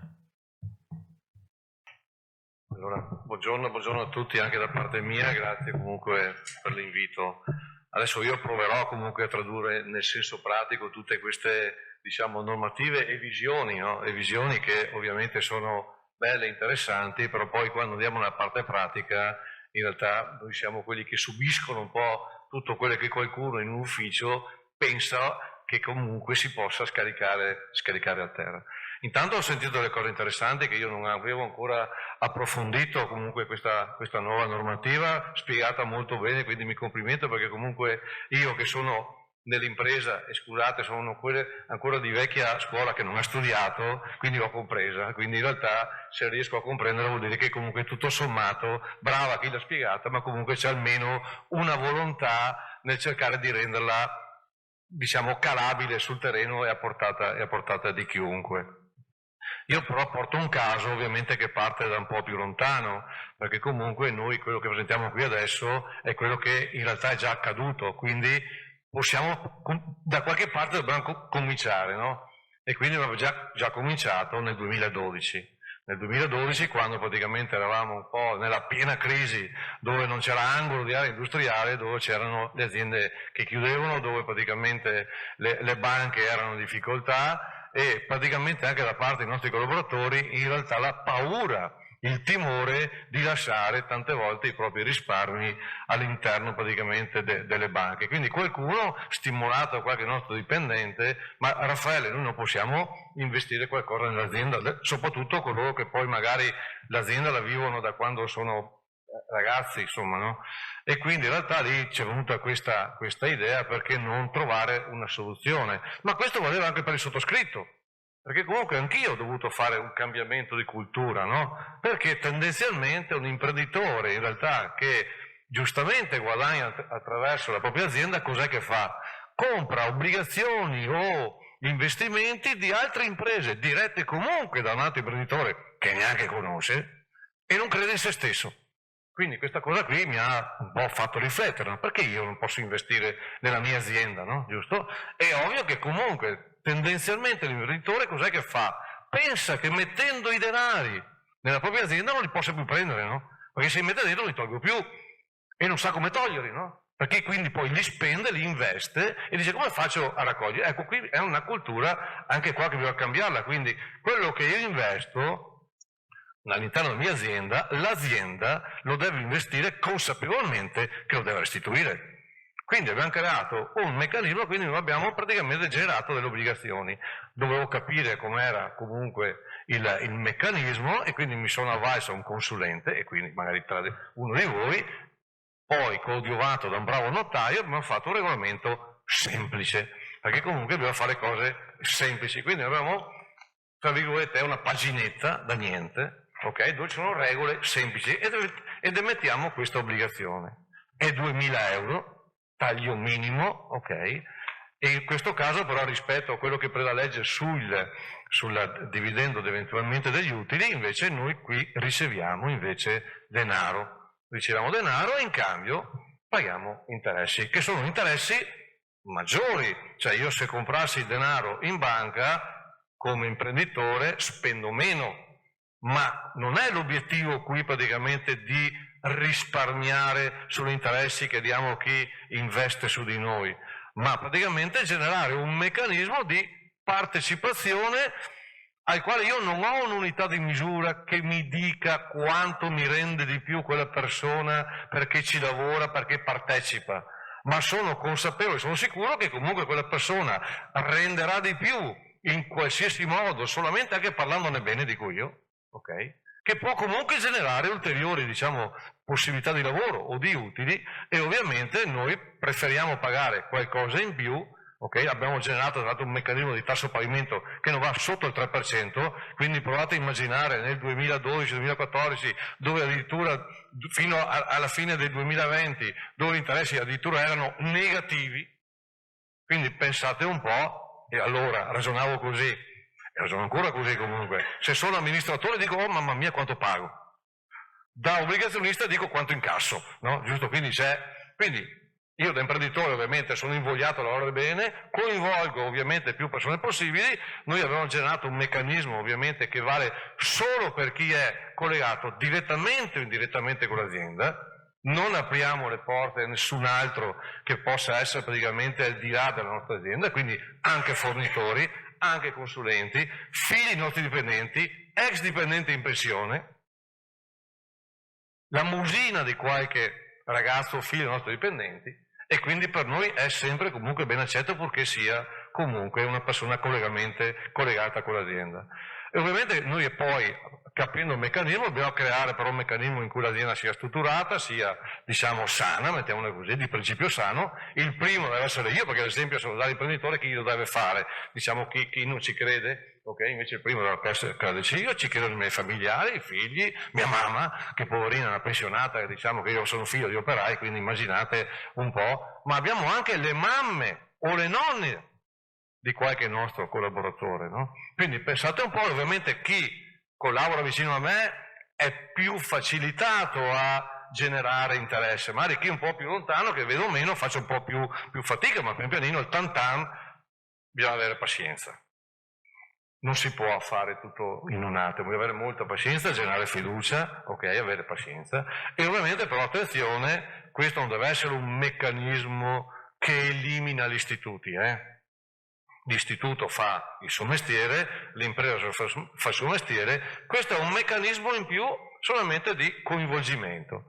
Noi abbiamo emesso siamo un'azienda piccola, noi produciamo reti e materassi da sempre, sono ancora di prima generazione, ho la fortuna comunque adesso di avere 3 figli che anche loro compartecipano all'interno dell'azienda, stiamo lavorando sul meccanismo della prossima generazione, sto anch'io insieme ai figli lavorando per fare in modo che l'azienda abbia continuità. Ovviamente però il primo progetto iniziale io dico sempre così quando mi presento, la nostra azienda è nata nell'83, dico sempre la nostra, ma è la mia, ma comunque dico sempre la nostra, ok, perché per me conta tutti, ok, nata nell'83, stiamo lavorando perché festeggi i primi 100 anni di vita, ma io non ci sarò, perché solo così posso generare un meccanismo di continuità, perché se io penso che l'azienda deve terminare con me, terminerà con me, c'è poco da fare. E invece abbiamo creato un meccanismo di coinvolgimento. Infatti i figli non sono entrati per, come si dice, entrano perché comunque siamo a quella della continuità. No, non è stato così. In realtà io ho avuto, non so, la fortuna, di cui io vi dico una fortuna, un po' di pazienza, senza mai far pesantire i figli del lavoro, ma loro mi hanno chiesto di poter lavorare da noi, che è una cosa completamente diversa. E io lo auguro a tutti di provare questa bella emozione, lo auguro a tutti.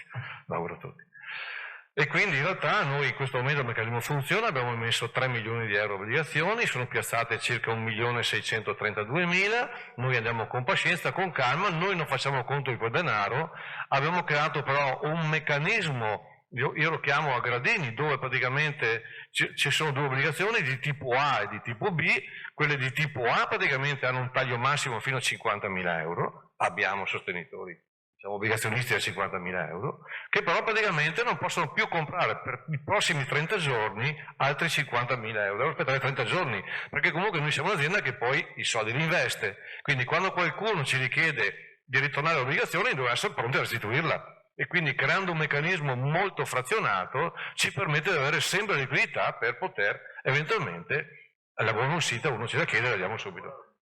L'obbligazione dura solo 12 mesi, non è vincolante oltre i 12 mesi, una persona addirittura può anche permettersi di ritirare il giorno dopo, comunque di averla comprata, il capitale è sempre 100, perde solo gli interessi se ritira prima di 12 mesi, ma viene restituito tutto.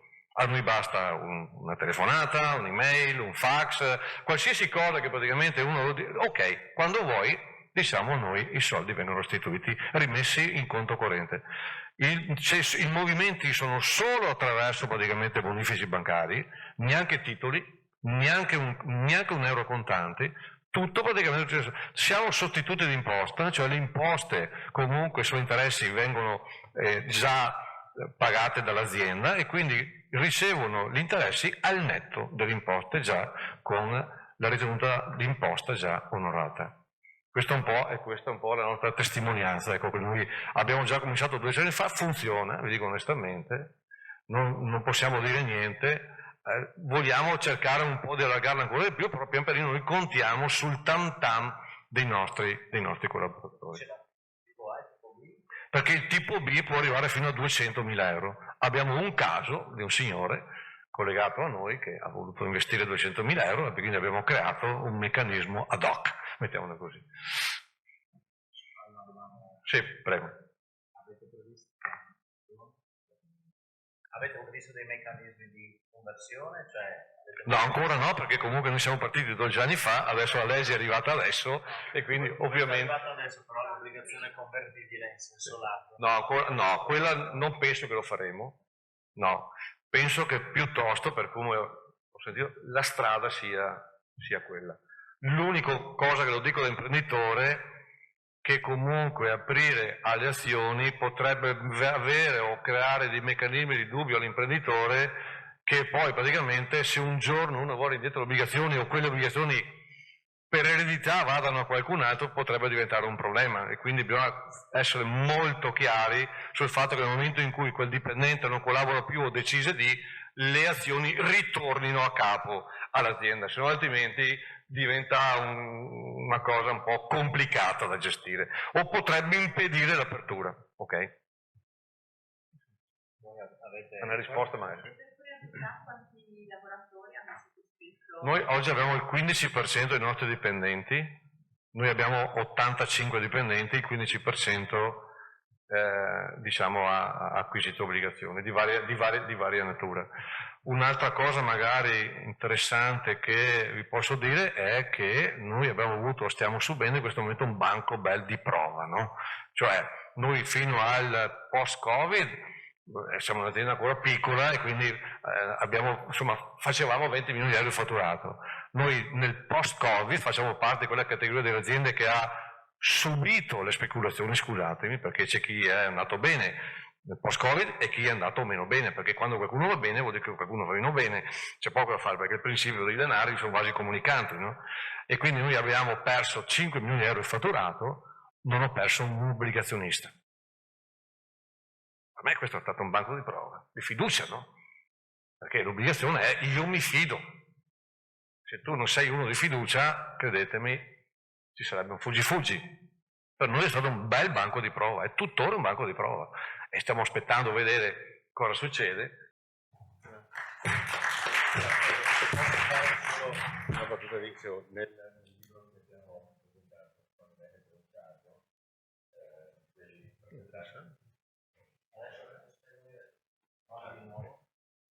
è un caso, ma ci sono una serie di altri casi molto interessanti che entrano anche un po' più sull'intimo della partecipazione in termini di partecipazione azionaria e chiarendo anche ovviamente che rispetto alla legge, io insomma ripeto, conoscendo bene gli imprenditori, oggi il tema della partecipazione e della governance è un tema molto delicato e credo che abbia bisogno di processi di maturazione ulteriore, mentre il tema della partecipazione al capitale è un tema che, ripeto, recupera una matrice che già faceva parte del nostro sistema e può essere molto più semplice, anche perché quello che va chiarito all'imprenditore, ci metto veramente 30 secondi a dirlo, è che nel momento in cui l'imprenditore, con le norme che già preesistevano e anche indipendentemente dalle agevolazioni che probabilmente non ci saranno l'anno prossimo, nella legge di bilancio dell'anno prossimo non ci saranno, i diritti che sono attaccati a quelle azioni lì sono quelli che definisce l'imprenditore, ok?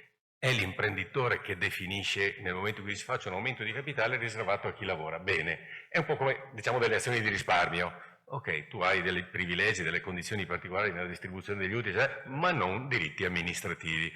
Ecco, quindi questo è un elemento che crea molto rasserenamento nell'imprenditore che teme di vedere in questa roba i barbari che diciamo entrano in casa. Ecco, qui credo che ci sia bisogno anche di entrare un po' nel dettaglio delle forme tecniche e chiarendo che rispetto ai profili fiscali abbiamo presentato anche delle modificazioni che quest'anno, probabilmente l'anno prossimo, per rimuovere anche ostacoli più che per dare incentivi. Quindi io credo che la legge vada affrontata in maniera appunto serena, approfondendola senza viverla con pregiudizi, perché spazi di assoluto interesse e convenienza anche per l'impresa ce ne sono, indipendentemente dal fatto che vengano in questo momento introdotti i giri. Va affrontata così. Ringrazio i relatori di questa tavola rotonda, chiamo i relatori della seconda tavola rotonda e mi sposto anch'io fra il pubblico lasciando l'onore e l'onore di moderare la professoressa Cristina Compagno. Grazie. E quindi proseguiamo questa interessante come dire, dibattito, riflessione su questa recente normativa che, come è stata ben rappresentata, va a definire un nuovo equilibrio fra capitale e lavoro, va a mettere in discussione la tradizionale polarizzazione fra capitale e lavoro, che naturalmente in un sistema e anche in un mercato del lavoro e anche dentro le aziende dove le competenze diventano sempre più importanti, evidentemente questa polarizzazione deve in qualche modo essere riunificata e ripensata.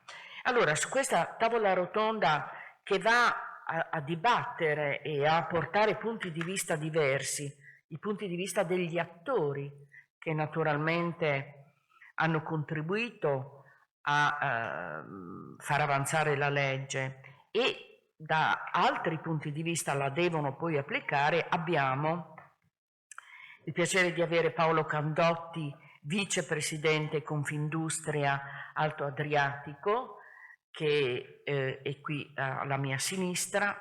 Abbiamo il presidente della Confindustria Udine, Luigino Pozzo. Abbiamo la dottoressa Renata Della Riccia, segretaria generale CISL del Friuli Venezia Giulia, quindi la sigla sindacale che ha portato una svolta ad un certo punto nel percorso molto lungo di questa legge.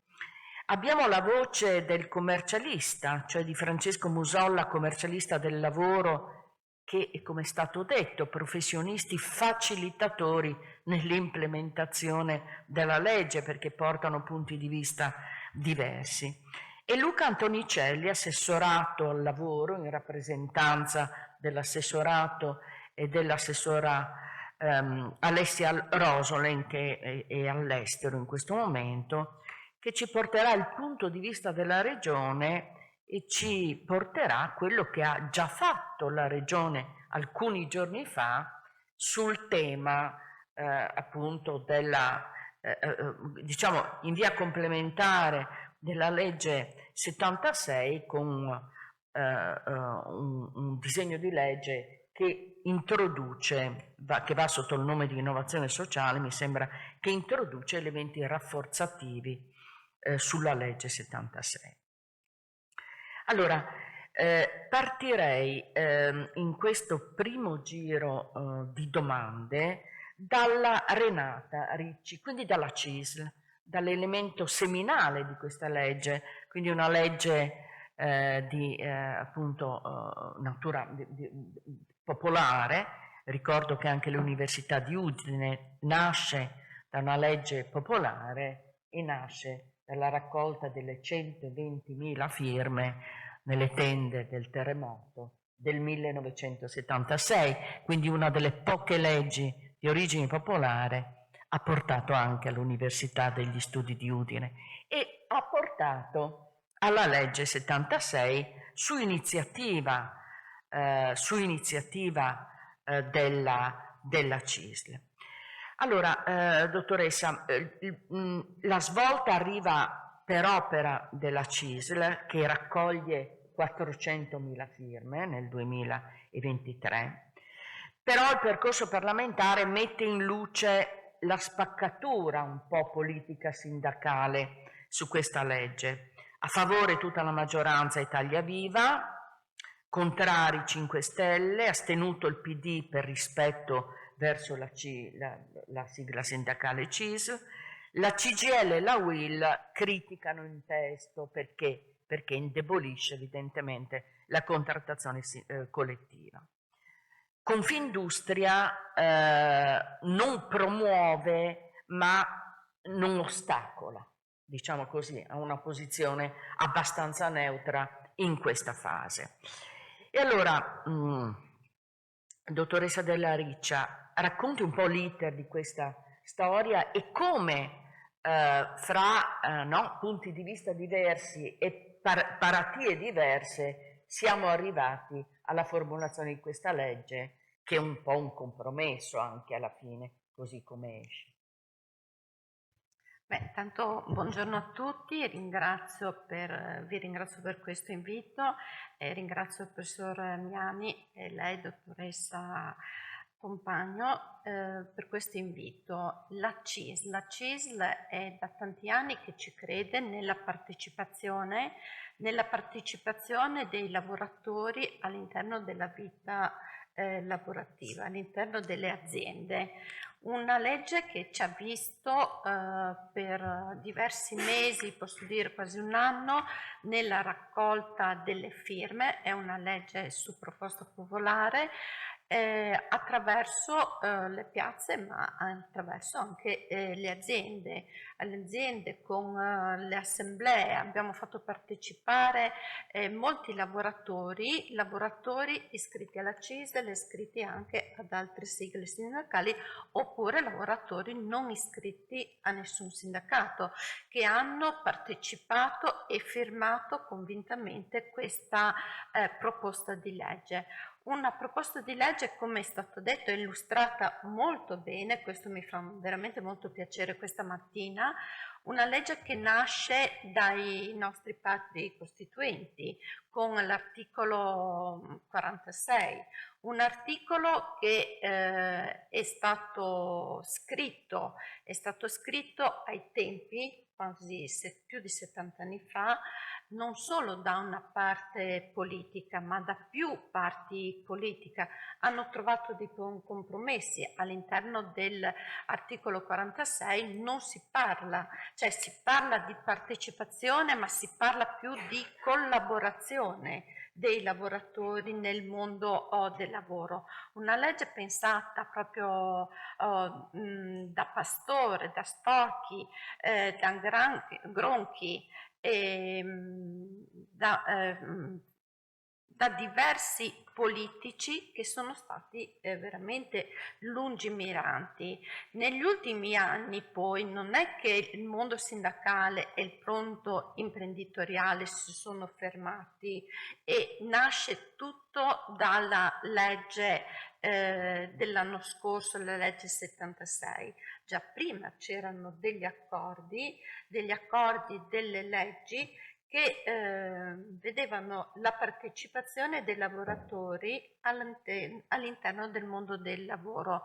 Penso che un grande passo CGIL, CISL e UIL ha fatto insieme a Confindustria nel 2018 col patto della fabbrica. Col patto della fabbrica noi abbiamo scritto insieme un accordo dove si parla proprio di modernizzazione delle relazioni sindacali, si parla di contrattazione collettiva, della contrattazione di secondo livello, si parla di welfare, di mercato del lavoro, già con le preoccupazioni dei temi che sono stati trattati questa mattina, la preoccupazione delle crisi, la preoccupazione della mancanza di lavoratori, ed è lì anche che si inserisce la partecipazione. Proprio nel patto della fabbrica c'è un capitolo sulla partecipazione e subito dopo, nel 2019, anche le Confindustria della nostra regione hanno stipulato con le parti sindacali CGIL e CISL-UIL proprio un accordo proprio per la partecipazione, per un patto tra le parti sociali e le parti datoriali. La partecipazione penso che già si fa nel mondo delle aziende, si fa dopo anche l'ultima legge, la 208 del 2018, attraverso i comitati di partecipazione, comitati paritetici dove ci sono lavoratori, c'è l'azienda, ci sono il sindacato, le RSU, le RSA, che partecipano insieme con l'azienda su diverse tematiche. Vengono fatti dei verbali per poter accedere alla defiscalizzazione e la decontribuzione di certi premi.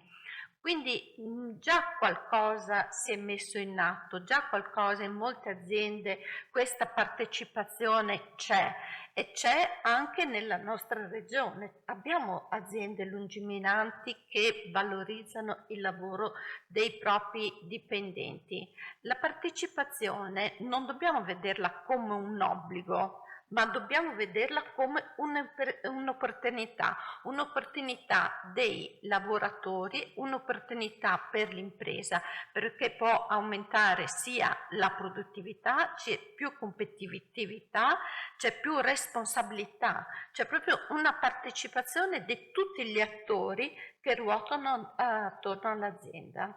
Non dobbiamo sempre mettere l'imprenditore, il lavoratore, ma pensiamo a tutte le figure che ruotano intorno. Prima si è parlato anche dei modelli industriali e del mondo delle cooperative. Quante cooperative non ruotano anche nei appalti, subappalti, che lavorano insieme con le varie aziende. Quindi è un modello industriale che deve evolversi, un modello industriale che può avere grandi benefici però attraverso la formazione, come abbiamo detto prima, 10 ore di formazione per i dipendenti per entrare a lavorare, a iniziare i primi passi in questa organizzazione nuova del mondo del lavoro. Nella partecipazione sono sufficienti?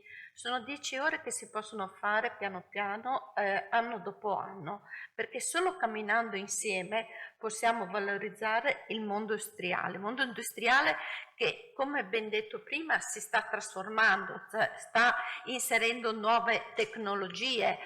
Siamo passati da un'industria 2.0 a un'industria 4.0, ora parliamo di industria 5.0, un'industria che ci può far anche preoccupare con la nuova tecnologia, l'intelligenza artificiale, ma l'intelligenza artificiale deve essere gestita anche attraverso la collaborazione, attraverso la contrattazione aziendale. L'intelligenza artificiale non deve farci paura di perdere posti di lavoro, ma può portare delle migliorie. Pensiamo al mondo a tutta la sicurezza nei posti di lavoro. Attraverso l'intelligenza artificiale ci possono essere anche dei miglioramenti e per rendere più sicuri i posti di lavoro. Grazie. Allora, passerei subito la parola adesso la domanda a Confindustria, sia naturalmente Udine e Pordenone. Allora, è stato rilevato che gli elementi di novità in questa legge non è tanto la partecipazione consultiva, che nelle prassi è già abbondantemente realizzata, ma quella partecipazione è stata normata con una certa flessibilità, e questo è visto positivamente, rimandando poi le contrattazioni di secondo livello, la partecipazione economica e la partecipazione finanziaria, oltre che la partecipazione eventuale di governance. Allora chiedo a Luigino Pozzo, come vede, quali criticità vede, se ci sono criticità, perché ci sono dei passaggi delicati, in queste forme di partecipazione dei lavoratori economica, finanziaria e di governance nelle aziende oggi?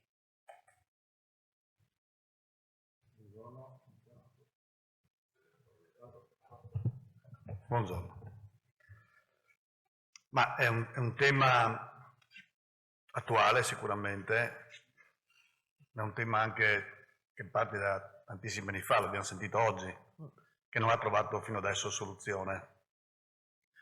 Se io adesso questa legge, la 76, oppure al DDL 59 che la Regione ultimamente ha deliberato, no, dovessi dare un voto a livello di progetto, a livello di finalità, gli do un voto molto alto.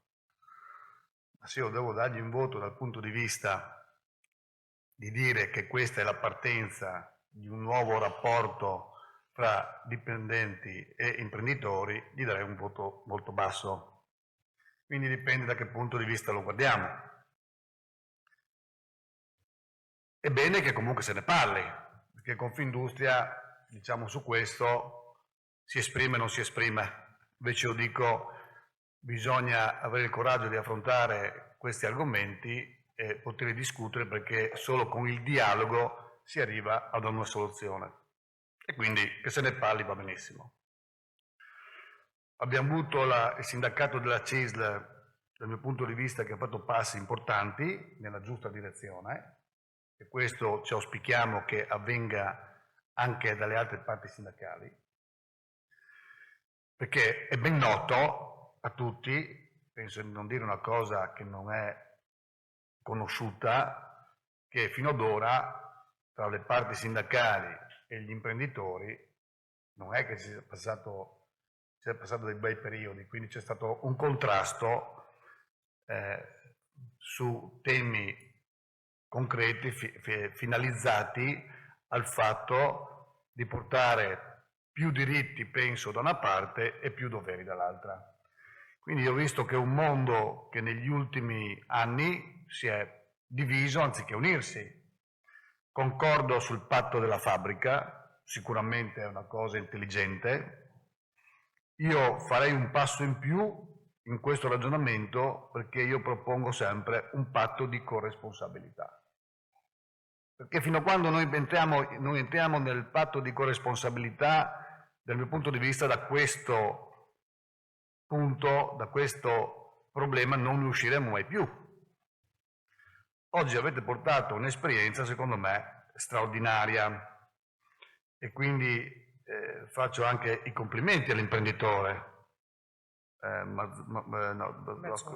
Mazzucco, faccio anche i complimenti, perché è un'iniziativa veramente intelligente, molto intelligente, perché io sto ragionando non con obbligazioni ma con phantom shares, che è un altro sistema per poter comunque coinvolgere gli imprenditori nella gestione aziendale, ma che comporta sia con le obbligazioni o le phantom shares diritti e doveri. Dobbiamo mettere insieme queste due cose, perché fino a quando queste due cose non le mettiamo insieme sicuramente non ne usciremo. Le obbligazioni è un modo di partecipazione del dipendente, mi fa piacere anche i parenti, le nonne, i figli dei figli, va benissimo, qualsiasi sia interessato. Io lo allargherei sinceramente anche un raggio d'azione più ampio, non solo ai parenti, ma anche ai cittadini del paese, della comunità. Perché l'azienda, io dico sempre che l'imprenditore è un costruttore invisibile di un bene comune. È un costruttore invisibile di un bene comune. Quindi un bene comune l'azienda. Dobbiamo incominciare a guardare le aziende come un bene comune sociale della società. Perché dobbiamo partire da questi principi. Quando parliamo di compartecipazione, dobbiamo parlare coscienti che questo non è solo un reddito. Non è solo un reddito l'azienda, perché in tutti questi argomenti che ho sentito oggi mi viene fuori che dobbiamo sì compartecipare, ma dobbiamo dividere, dobbiamo distribuire utili. Dobbiamo distribuire utili, sì, d'accordo, ma dobbiamo distribuire anche i rischi e i doveri. L'obbligazione, bravi, quelli che l'hanno sottoscritta, perché vuol dire che hanno una fiducia enorme dell'azienda e quindi sono sicuramente fidelizzati e portano avanti l'attività interna sicuramente compartecipi con l'imprenditore, quindi straordinari, questi qua dobbiamo dargli un premio, perché sicuramente è un esempio importantissimo, perché il modo di far collaborare i nostri imprenditori alle imprese bisogna anche calarli in quelli che sono i rischi dell'imprenditore, altrimenti non ci capiremo mai più.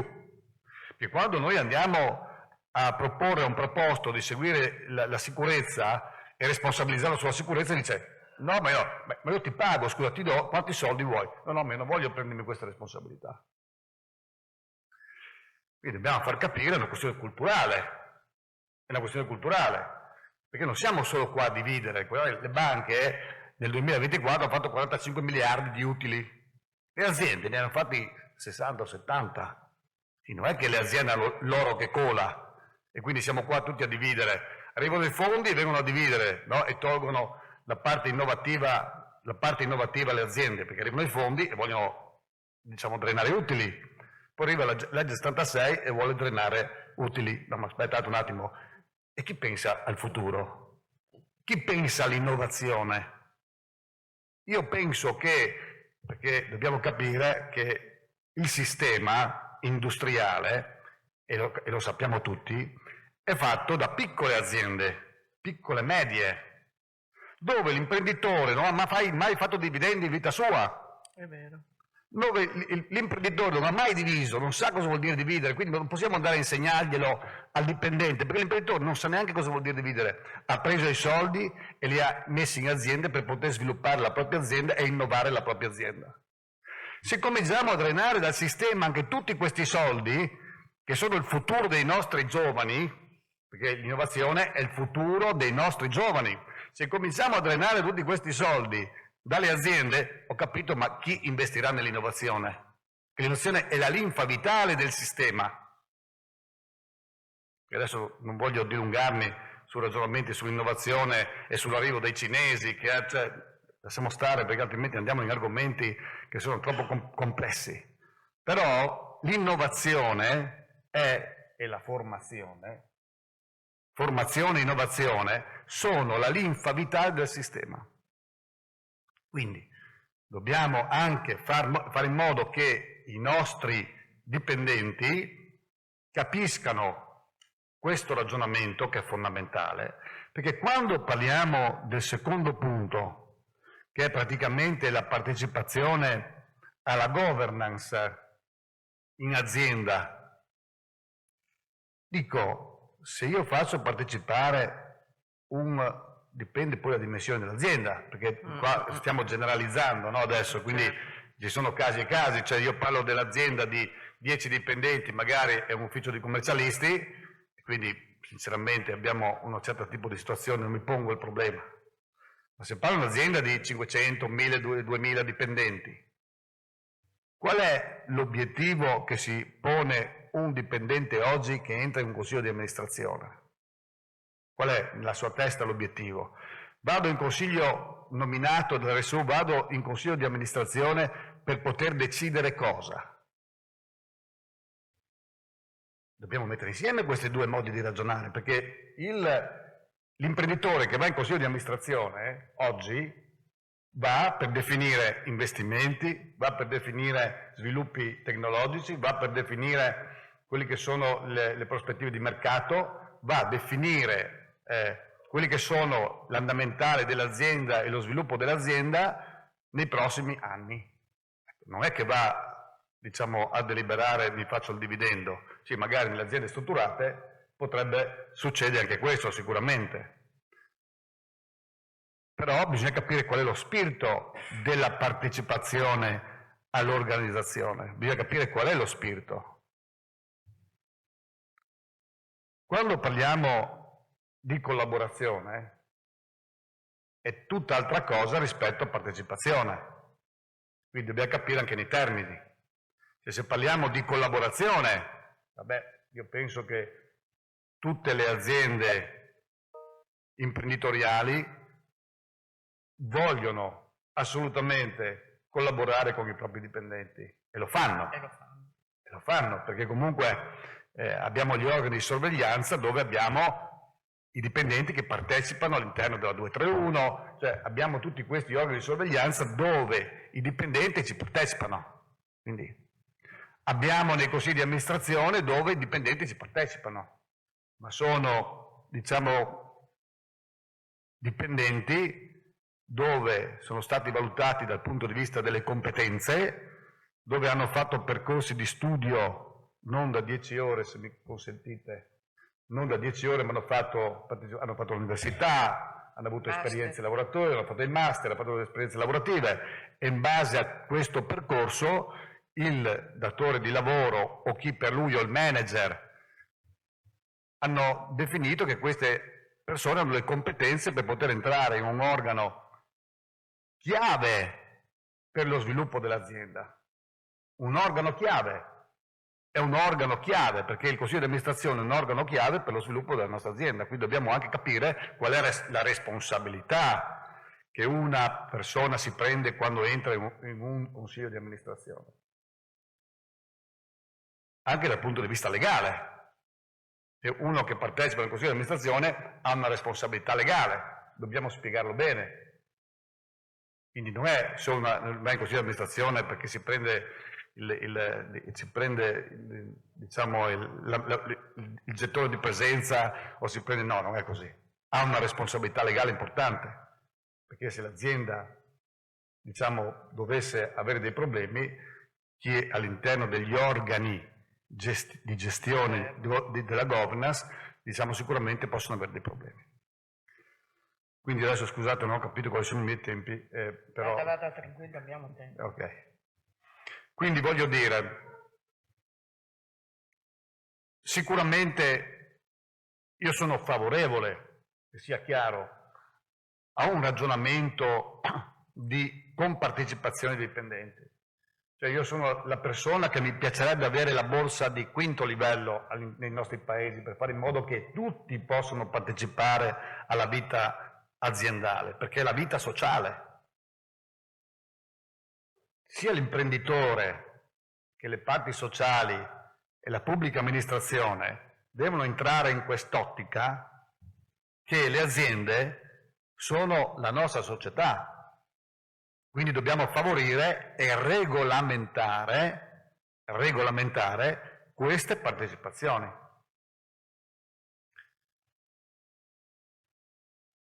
Quindi dietro questa legge, secondo me, ci manca la costruzione di un progetto chiaro, che vada fino nel dettaglio, perché quando uno vive l'azienda, sicuramente si pone tanti problemi, perché ci sono ragionamenti che, come ha fatto il signor Mazzucco a casa propria, e quindi ha trovato questa soluzione, anche nelle altre aziende si cerca di trovare delle soluzioni, ma poi fiscalmente di difficile applicazione. Quindi vuol dire che mancano delle regolamentazioni chiare, dove, perché no, diciamo, avere un welfare che possa in qualche modo dare delle azioni, no, ai nostri dipendenti, perché no? Quindi penso che sia un qualcosa che li renda responsabili, penso sia un progetto straordinario, cioè che li renda responsabili all'interno della nostra azienda, della vita e degli sviluppi della nostra azienda. Però è qualcosa che manca, cioè dobbiamo cominciare a regolamentarlo. Perché no avere un sistema sindacale che compartecipa alla organizzazione aziendale per poter affrontare questi periodi molto pesanti che ci vengono davanti? Perché no?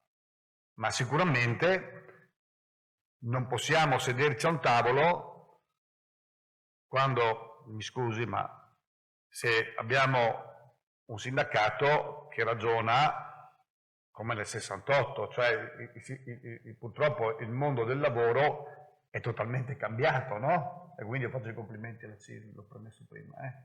Ok, quindi Che seguiti. su queste cose dobbiamo pensare che il mondo è cambiato, le problematiche delle aziende sono cambiate, le dinamiche sono cambiate, abbiamo un problema, diciamo, che dobbiamo affrontare in questa post-globalizzazione, che è un problema complicatissimo per le aziende. Non eravamo abituati prima, durante la globalizzazione, vero Miani, ne abbiamo parlato tanto tempo fa, non eravamo abituati alla concorrenza dei paesi asiatici. Questo è un problema che non viene ancora considerato e non viene ancora preso in considerazione, ma sarà un problema che andrà a devastare le nostre aziende. Noi andiamo verso un periodo di deindustrializzazione che porterà problemi non così semplici da risolvere a livello sociale. Mi fa piacere che siamo così ottimisti, che pensiamo di dividere utili e di fare questi ragionamenti, mi fa molto piacere, però voglio anche mettere un attimo in rilievo quelle che sono le parole che poc'anzi ho sentito sulla demografia dell'imprenditore e sulla crisi dell'impresa.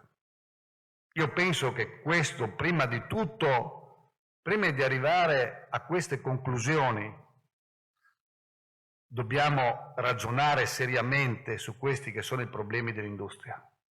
Dobbiamo ragionare seriamente, perché questi saranno problemi grossi che coinvolgeranno il sistema sociale, quindi anche i nostri dipendenti.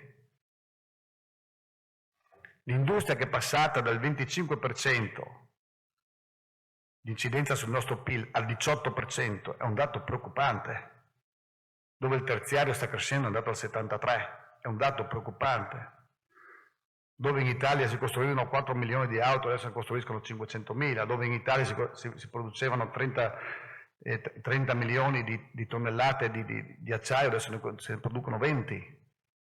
Cioè, è un sistema manifatturiero in difficoltà, senza alcun indirizzo di una politica industriale chiara.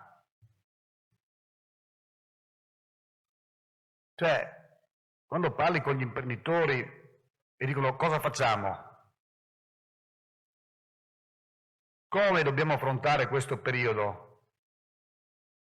Da una parte ci hanno spinto verso la globalizzazione a investire nei paesi asiatici, poi ci hanno detto no, l'Asia si sta chiudendo, non abbiamo firmato l'accordo per la via della seta, dobbiamo girare, diciamo, la freccia verso l'America. E sono arrivati i dazi. Lasciamo stare i periodi del Covid, lasciamo stare i periodi delle guerre che ci devastano il sistema, però quali mercati, con quale forza, con quali indirizzi dobbiamo noi affrontare questo nuovo periodo? Questo è il tema, questa è la mia preoccupazione. E dal mio punto di vista, chi è addetto a prendersi la responsabilità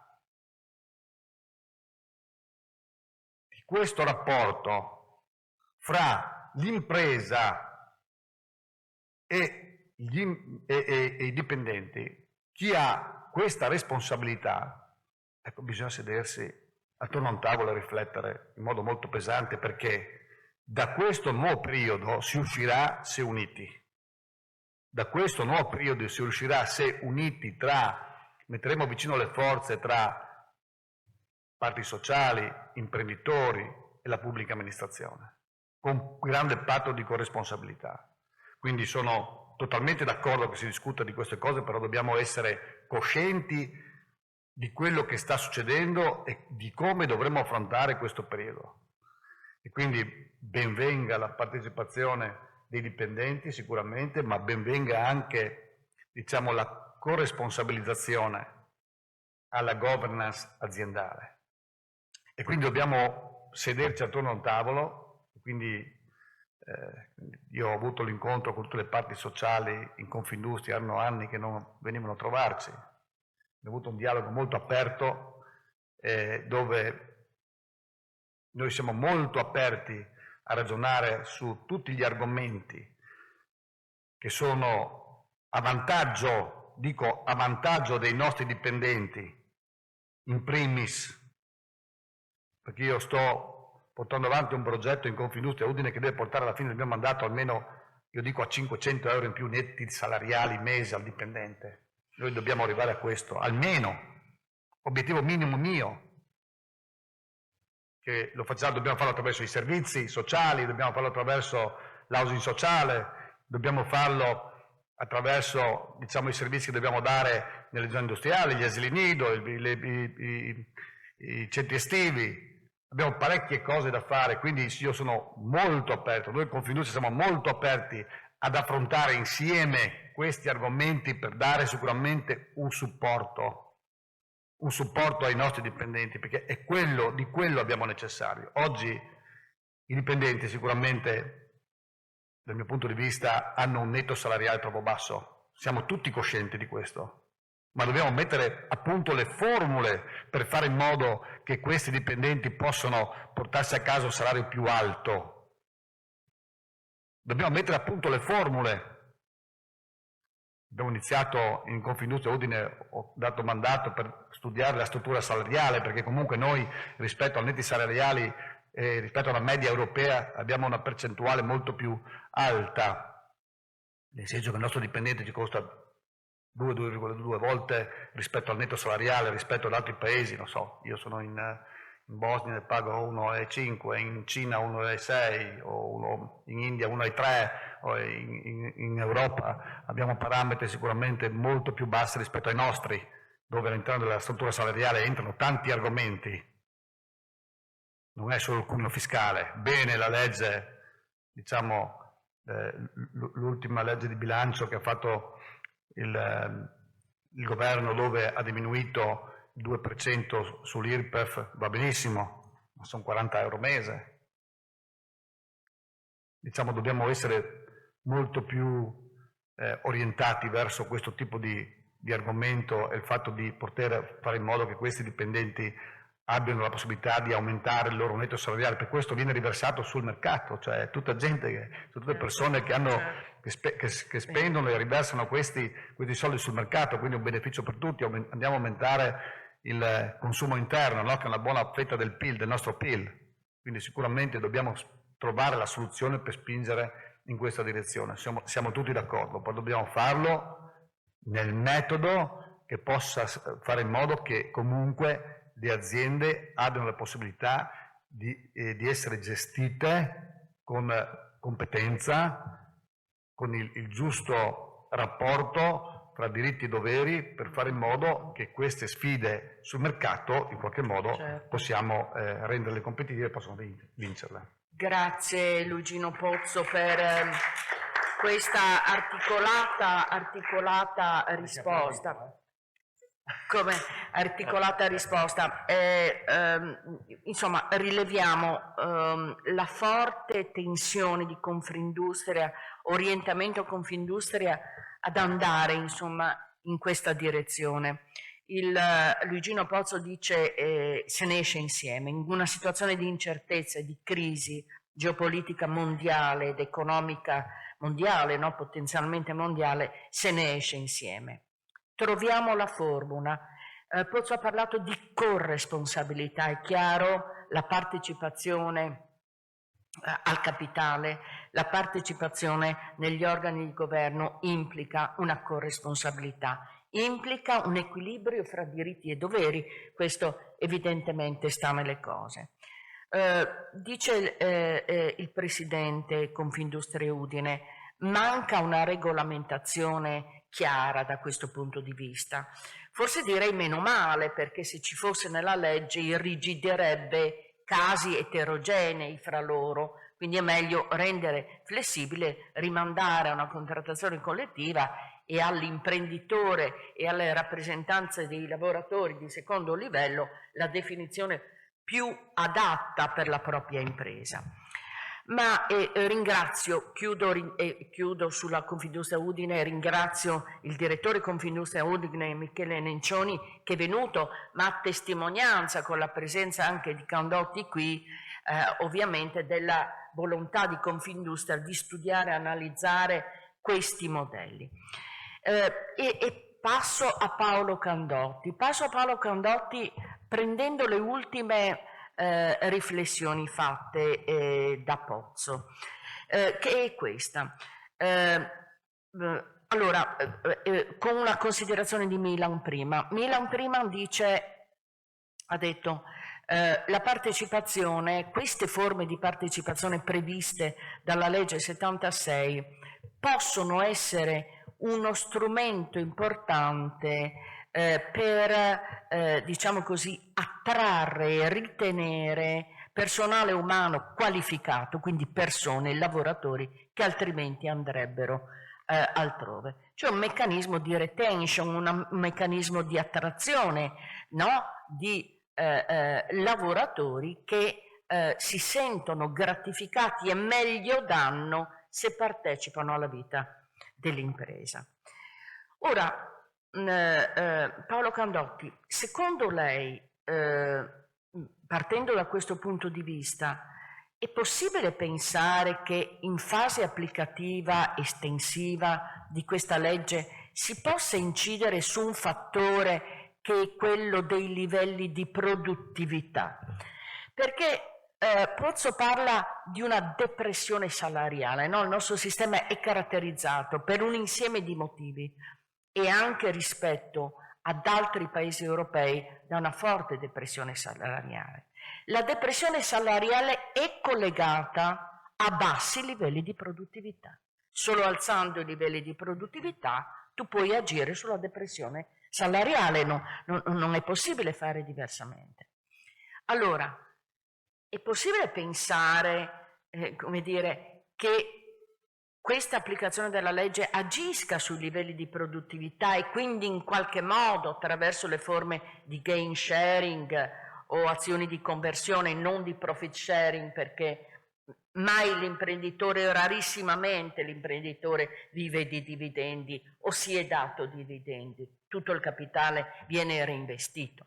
Questo è nel 99% dei casi e nel 100% dei casi delle piccole imprese familiari. Nessuno conosce il termine dividendo, nessuno.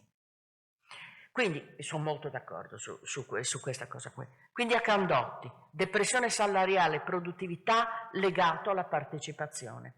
Siamo a un livello diverso di considerazioni, ma ritengo che questo tavolo possa farle. Ma la risposta è, intanto grazie per l'invito, ho apprezzato molto gli interventi che mi hanno preceduto e la profondità anche delle illustrazioni sia dal punto di vista della visione che questa legge dà, perché un punto centrale è sicuramente una visione, anche un salto da un punto di vista culturale sicuramente che pone la legge. Non avendo questa legge un carattere, diciamo, impositivo e obbligatorio, ma un carattere più, diciamo, di educazione e di acculturazione. E come ho apprezzato anche gli interventi che entrano nel merito tecnico. E appunto rispondendo alla domanda della professoressa Compagno, faccio una citazione, una piccola autocitazione, non di me stesso, ma delle mie precedenti esperienze professionali, e dico come nel 1996, forse Giuseppe Milan mi è testimone, o forse anche qualche anno prima, in quello che ha rappresentato uno dei sistemi partecipativi aziendali più illuminati, più di successo, più studiati anche, che è il sistema partecipativo Zanussi, all'epoca lo chiamiamo Zanussi ma in realtà è Electrolux Zanussi, e già all'interno di quel sistema partecipativo, che era un sistema che le parti si erano date liberamente e autonomamente con frutto di una contrattazione proprio aziendale, all'interno di quel sistema c'era tutta una rete di strumenti che andavano ovviamente dalla parte informativa e consultiva, quindi obblighi, diritti e doveri da un punto di vista sia per l'azienda sia per i lavoratori dal punto di vista dell'informazione e della consultazione, primo punto. Secondo punto, sistemi di partecipazione alla gestione, non più che alla gestione, alla vita aziendale sotto forma di organismi paritetici che si occupavano dagli aspetti tecnici, tempi e metodi in azienda, agli aspetti delle pari opportunità in azienda, agli aspetti della qualità della vita in azienda e dei servizi, la mensa piuttosto, agli aspetti della sicurezza sul lavoro con commissioni paritetiche che avevano il valore aggiunto di obbligare da un lato l'azienda, diciamo, a impegnarsi profondamente su queste tematiche, a non sottovalutarle, quindi avere il dovere e la responsabilità, come diceva il Presidente Pozzo, di rispondere non solo del dettato normativo ma anche delle buone prassi, delle buone pratiche per essere un'azienda virtuosa. Poi vengo a questo aspetto della virtuosità come elemento competitivo. Ma aveva dall'altra parte dei lavoratori e dei rappresentanti dei lavoratori in queste commissioni il dovere, il diritto sicuramente di informazione e di partecipazione a questa forma di gestione, ma anche il dovere di essere informato, competente, di rispondere non ideologicamente a questi temi, ma di rispondere nel merito delle questioni. Se c'è un tema di organizzazione del lavoro, di aumento della produttività, di come raggiungiamo degli obiettivi di incremento della produttività attraverso una riorganizzazione aziendale, una riorganizzazione dei posti di lavoro, dei tempi, dei metodi, lo si fa perché si condivide il bene finale, l'obiettivo finale dell'aumento di competitività dell'azienda, e lo si fa entrando nel merito tecnico e non semplicemente contrapponendosi ideologicamente rispetto alla tematica affrontata. Dentro quel sistema c'erano anche poi degli strumenti pratici, oggettivi, premi di risultato fondamentalmente, che già all'epoca erano articolati in forme diverse. Da un lato i classici obiettivi di produttività, pezzi testa, pezzi ore, cioè i volumi produttivi in rapporto ai fattori produttivi, quindi come incrementare la produttività aziendale, ma anche forme di gain sharing. Ricordo come in quegli accordi ci fossero stati istituiti dei premi aziendali che collegavano una parte del salario variabile dei lavoratori al raggiungimento di obiettivi di incremento dell'EBITDA aziendale, per esempio. Quindi, e parlo del 1996. Allora, quell'esperienza la cito per dire che la legge non è nuova. È stato detto, la legge non è nuova, il tema non è nuovo, ma ci sono state proprio in questo territorio e in queste aziende delle esperienze, delle grandi esperienze che hanno formato sicuramente un management, hanno formato e fatto crescere e sviluppato un management aziendale che poi si è sviluppato e cresciuto non solo in quell'azienda.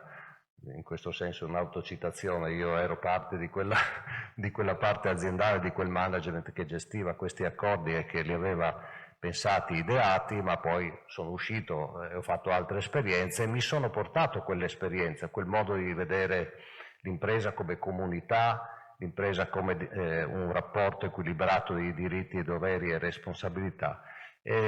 Ma dico, quell'esperienza ha formato anche una classe sindacale, una classe di lavoratori, ha un modo di gestire le imprese, le questioni, anche le più spinose, anche quelle più dure, quelle delle ristrutturazioni aziendali, quelle delle crisi aziendali, in maniera responsabile e competente. Quindi il tema del gain sharing, di questi strumenti per aumentare la produttività, sicuramente possono essere affrontati attraverso strumenti appunto come i premi di risultato, e da questo punto di vista quelle esperienze in questo territorio per esempio hanno prodotto anche una contrattazione territoriale che ha generato dei contratti territoriali nei vari settori, nel legno, nella metalmeccanica e in altri settori, che hanno aiutato anche le imprese più piccole, meno strutturate, a entrare nella sfera, diciamo, del salario per obiettivi, nella sfera della parte variabile di un salario collegato agli obiettivi aziendali. Si diceva prima che prima di pensare alla distribuzione della ricchezza bisogna pensare a come crearla la ricchezza. È inutile parlare di come distribuirla se non abbiamo pensato prima a come crearla, e quindi bisogna entrare nel merito di come un'azienda può essere resa più competitiva. Allora, il pregio, diciamo, della contrattazione fino a un certo punto, che ha sviluppato questi strumenti e ha affrontato il tema principale di come l'azienda potesse stare sul mercato, essere più competitiva, guadagnare produttività, diciamo, questo percorso abbinato anche alla redistribuzione, diciamo, dei risultati raggiunti, quindi alla partecipazione ai risultati raggiunti, è sicuramente un percorso virtuoso che ha visto in questo territorio non solo i casi, diciamo, faro di successo come quelli che vi ho citato, ma anche una diffusione territoriale della contrattazione territoriale e aziendale, dove anche le piccole imprese hanno potuto attingere a queste esperienze e quindi entrare in questo terreno.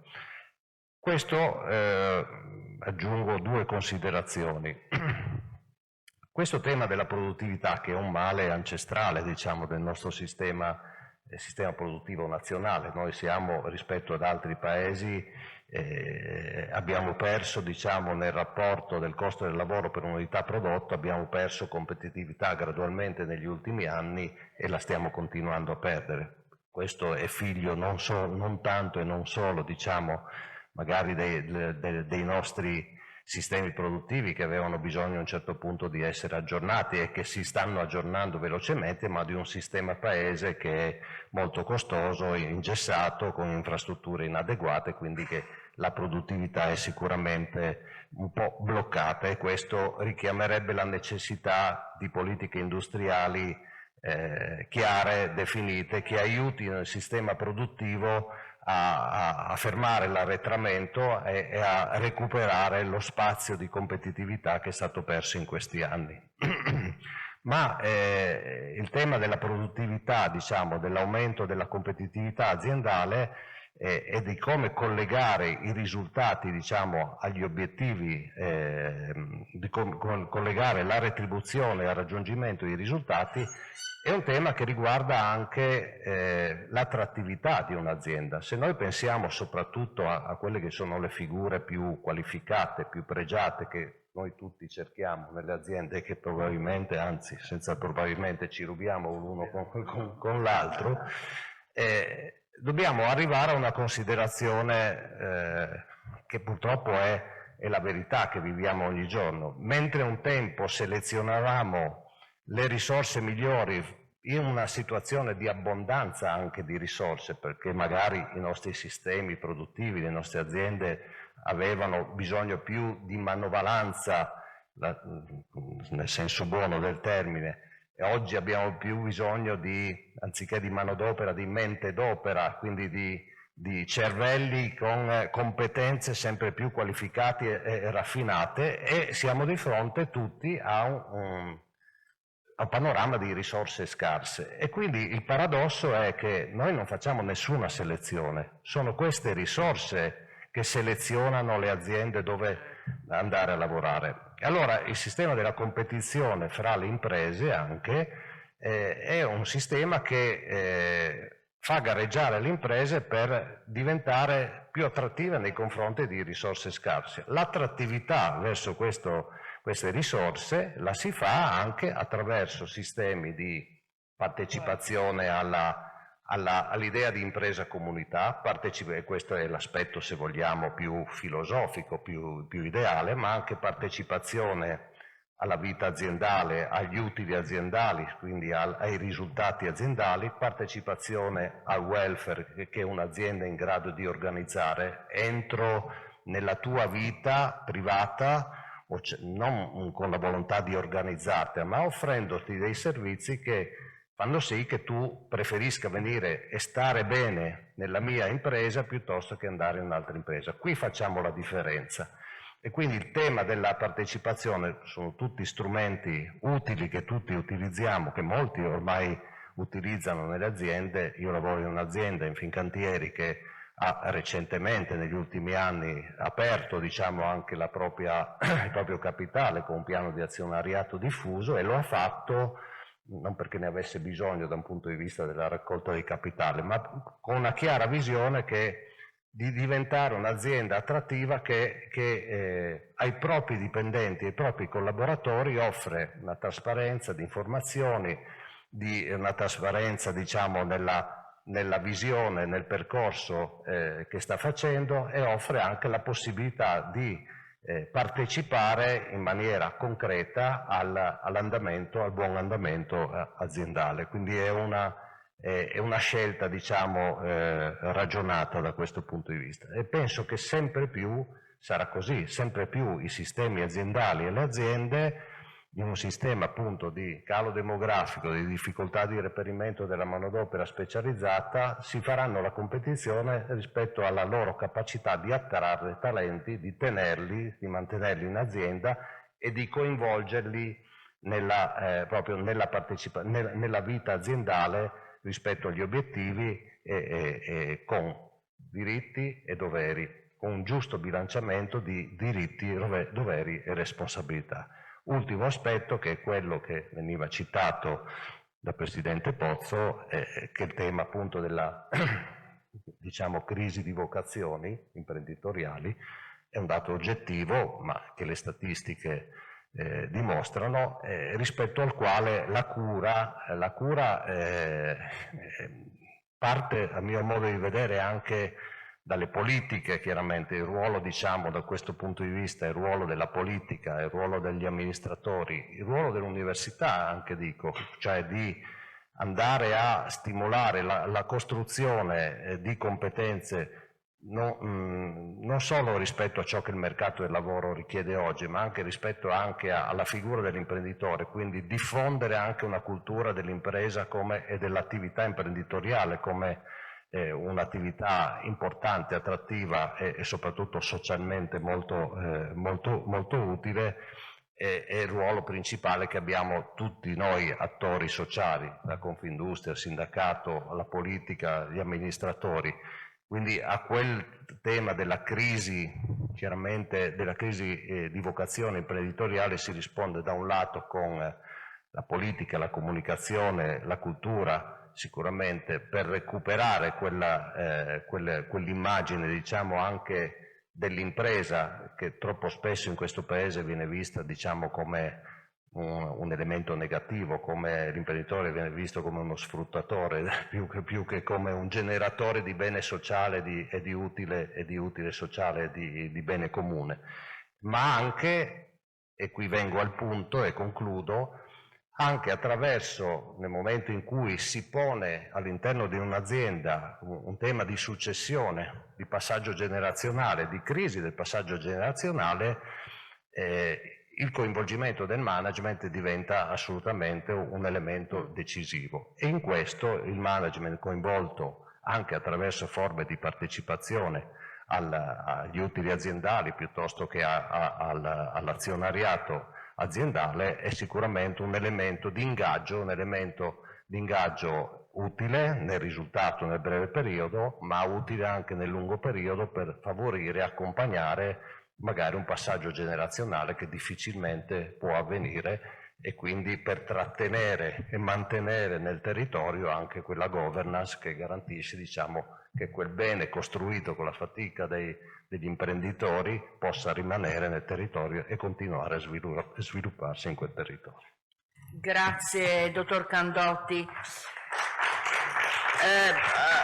Diciamo una testimonianza questa di tipo manageriale, cioè di un manager più che un imprenditore, e che ha vissuto attraverso anche l'excursus fatto Zanussi e Electrolux, ha vissuto da dentro come la costruzione di meccanismi di well-being e di partecipazione possano incidere sui livelli di produttività aziendali, e come i livelli di benessere aziendale, poi portando anche le esperienze successive che possono venire create anche attraverso questa legge, in qualche modo, come dire, diventano dei meccanismi di attrattività e di ritenzione di capitale umano qualificato.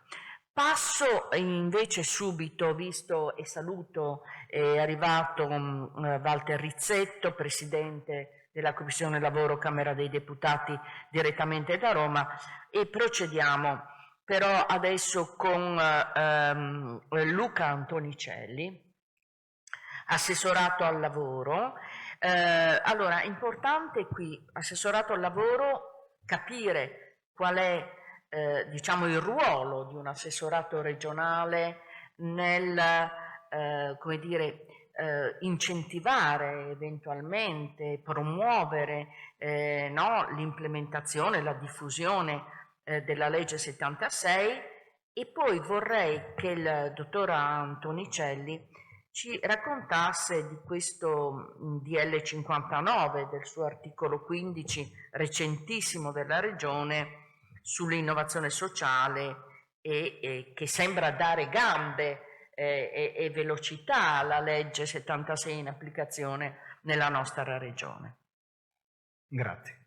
Prima di tutto ringrazio gli organizzatori, l'Università di Udine e la professoressa Compagno per aver avuto la gentilezza di coinvolgere l'amministrazione regionale nel convegno di oggi, e vi porto i saluti dell'assessore Rosolén, che, come ha ricordato la professoressa, non può essere presente oggi in quanto fuori fisicamente dal territorio regionale.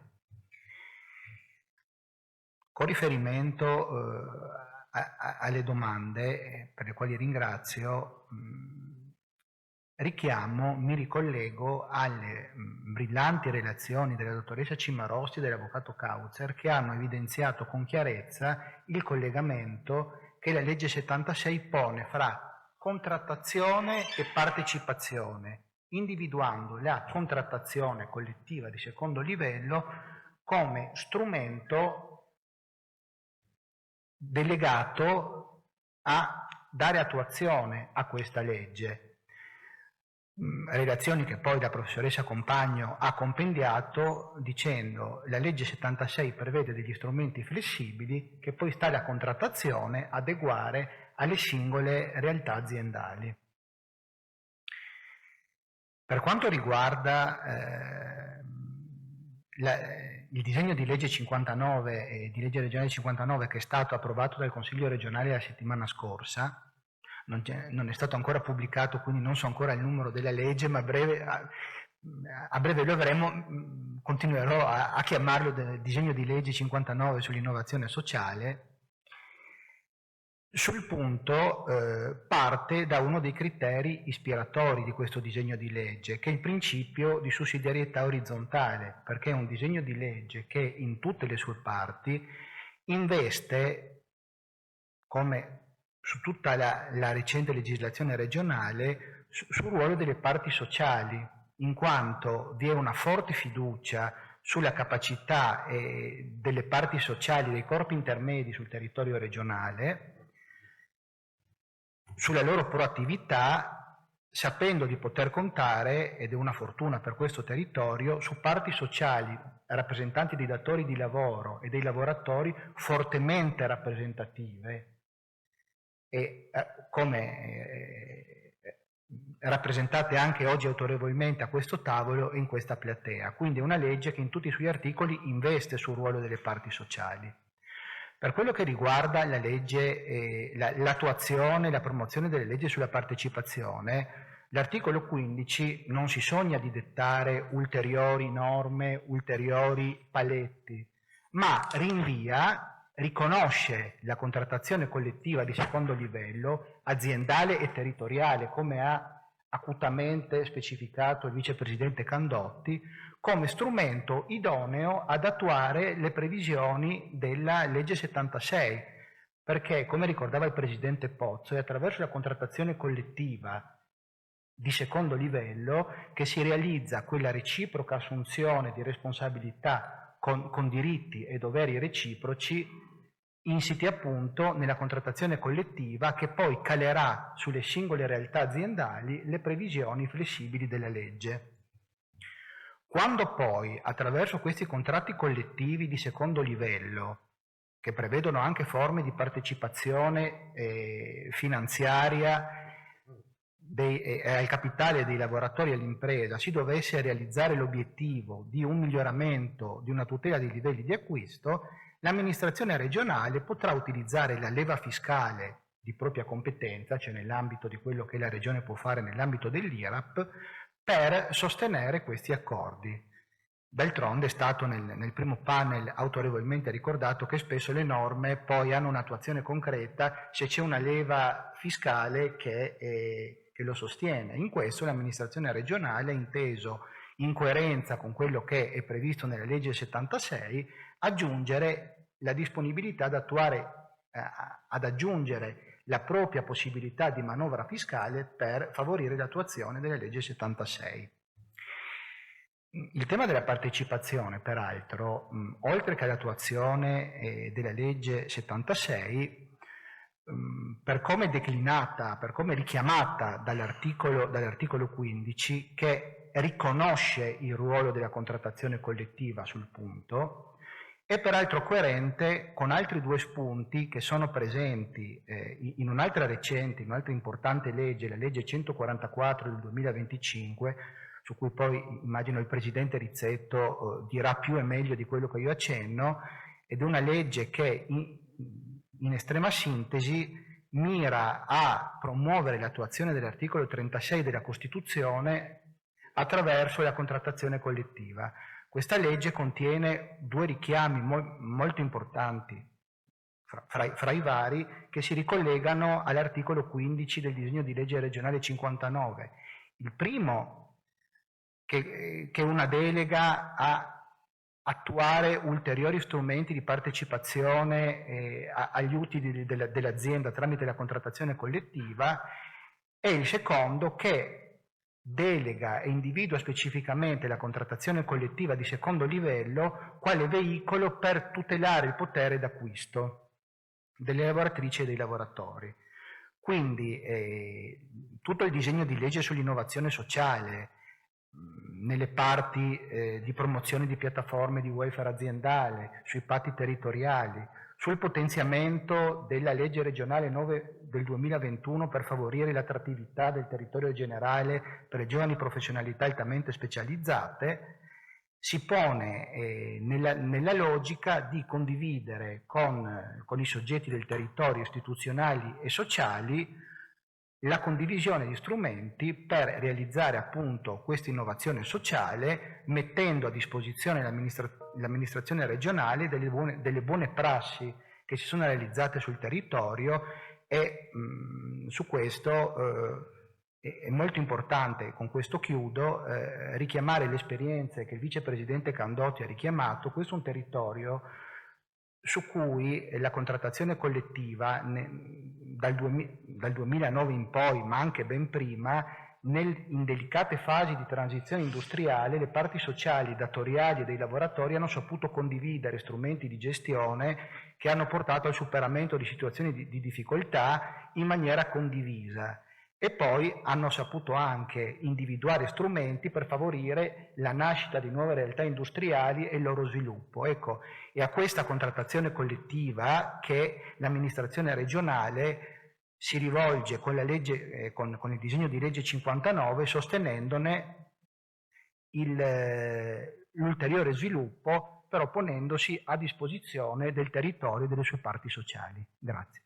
Grazie, dottor Antonicelli. Quindi una posizione chiara della Regione come acceleratore della implementazione della legge e come attore che promuove attraverso la contrattazione di secondo livello, che promuove appunto queste forme di partecipazione, e dando anche degli autonomi incentivi e diversi incentivi fiscali alla sua implementazione.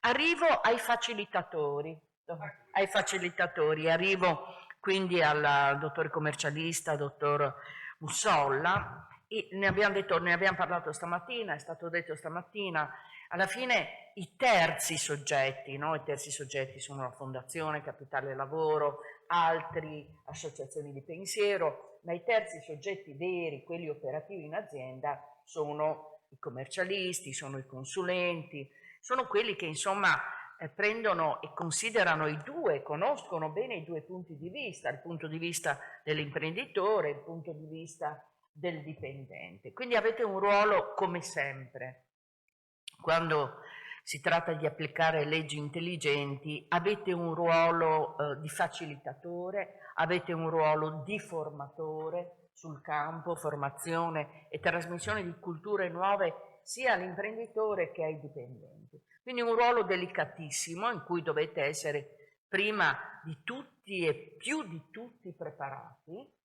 E le chiedo in che modo, voglio dire, riuscirete o potrete portare questi nuovi elementi nelle nostre aziende, nelle aziende del nostro territorio. Grazie, ringrazio anche per l'invito. Sì, noi siamo sicuramente rispetto ad altri soggetti privilegiati perché abbiamo un rapporto diretto con sia l'imprenditore o le imprese in generale e sia con i dipendenti che molto spesso hanno il polso delle criticità in azienda ma anche ne ravvisano alcune soluzioni. Ascoltando gli interventi precedenti e visto che è stato citato più volte anche il discorso del welfare, faccio questo esempio per far capire anche un po' il ruolo che noi possiamo svolgere all'interno di questo processo che si sta iniziando con la legge 76. Il welfare aziendale oggettivamente dà una serie di benefici. È esente da contribuzione, esente da tassazione, dà tutta una serie di opportunità ai dipendenti.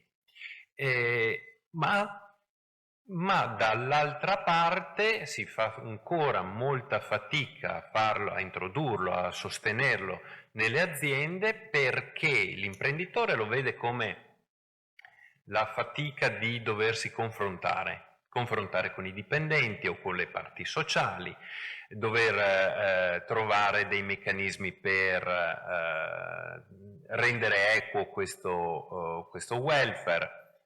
Partiamo sempre dal presupposto che l'imprenditore sa a chi merita e chi non merita, quindi avere una cosa che invece sulla carta dovrebbe essere distribuita in maniera diversa diventa più complicato. Ma è difficile anche farlo passare ai dipendenti, i quali molto spesso, quando una cosa è intangibile in maniera immediata, fanno veramente fatica a accoglierlo come, se non imposto, come qualcosa di estremamente utile. In queste situazioni il commercialista e il consulente del lavoro fanno un'opera di grande lavoro di cucitura perché cercano di mettere in luce le opportunità più che le difficoltà. Come in questo caso le criticità sono evidenti, tutti le possono riscontrare, le problematiche eccetera, ma l'opportunità diventa difficile da non solo vedere ma da sostenere nel momento in cui si va a confrontarsi eccetera.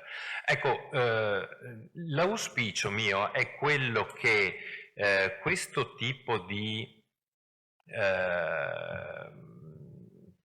come è avvenuto per il welfare, le aziende che hanno iniziato a usare il welfare non sono più tornate indietro, ne hanno visto solo il beneficio e non pensano neanche più di poter tornare indietro. Ecco, lo stesso auspicio io vedo per questo tipo di iniziativa e di strada da percorrere assieme che porti a un percorso unidirezionale, quindi nel coinvolgimento aziende e dipendenti, proprio perché lo ritengo fondamentale per la buona riuscita.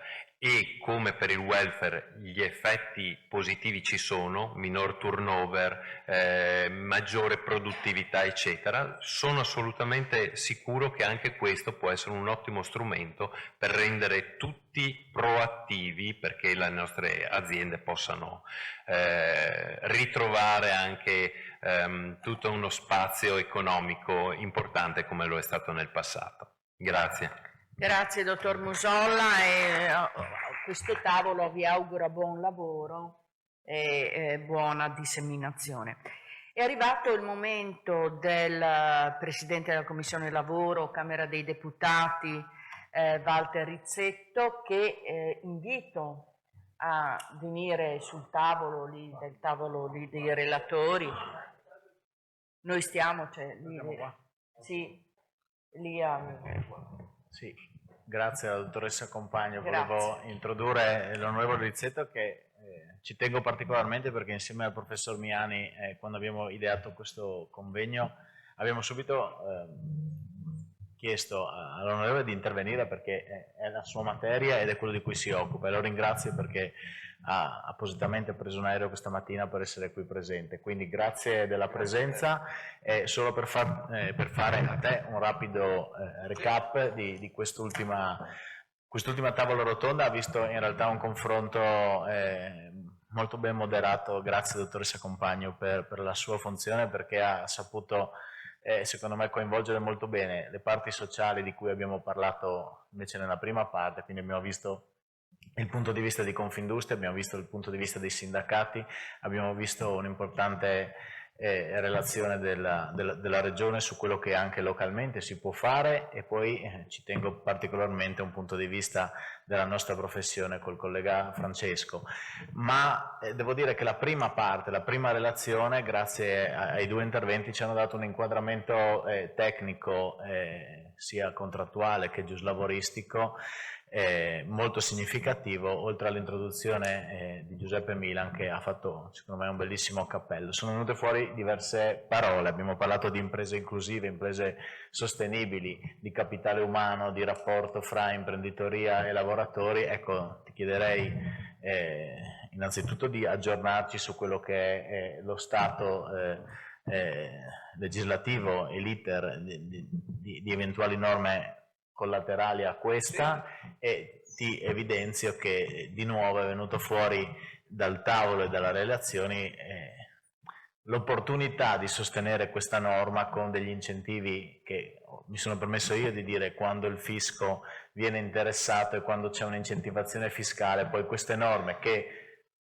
mi pare che dai due tavoli sia palese il fatto che tutti quanti ritengono una norma molto opportuna, poi con l'incentivo fiscale forse riescono a essere calate a terra. Quindi ringraziandoti nuovamente per la partecipazione ti lascio la parola. Grazie. Allora, grazie veramente a te, grazie a voi. Ovviamente un ringraziamento all'Università di Udine e chiaramente a tutti i presenti. Non vi saluto tutti perché dimenticherei qualcuno e farei una figuraccia evidentemente, però insomma più o meno ci conosciamo. Ci siamo anche visti abbastanza recentemente, quindi sì, per quanto mi riguarda Alberto è un piacere, e per quanto mi riguarda è un'opportunità essere qui, nel senso che sì, stamattina sono partito abbastanza presto proprio perché dico cerco di esserci in presenza, e anche se in coda al vostro ragionamento ho colto quello che fondamentalmente è il fil rouge del ragionamento che è stato fatto, mi pare, sino a 10 minuti fa, un quarto d'ora fa, quando sono arrivato.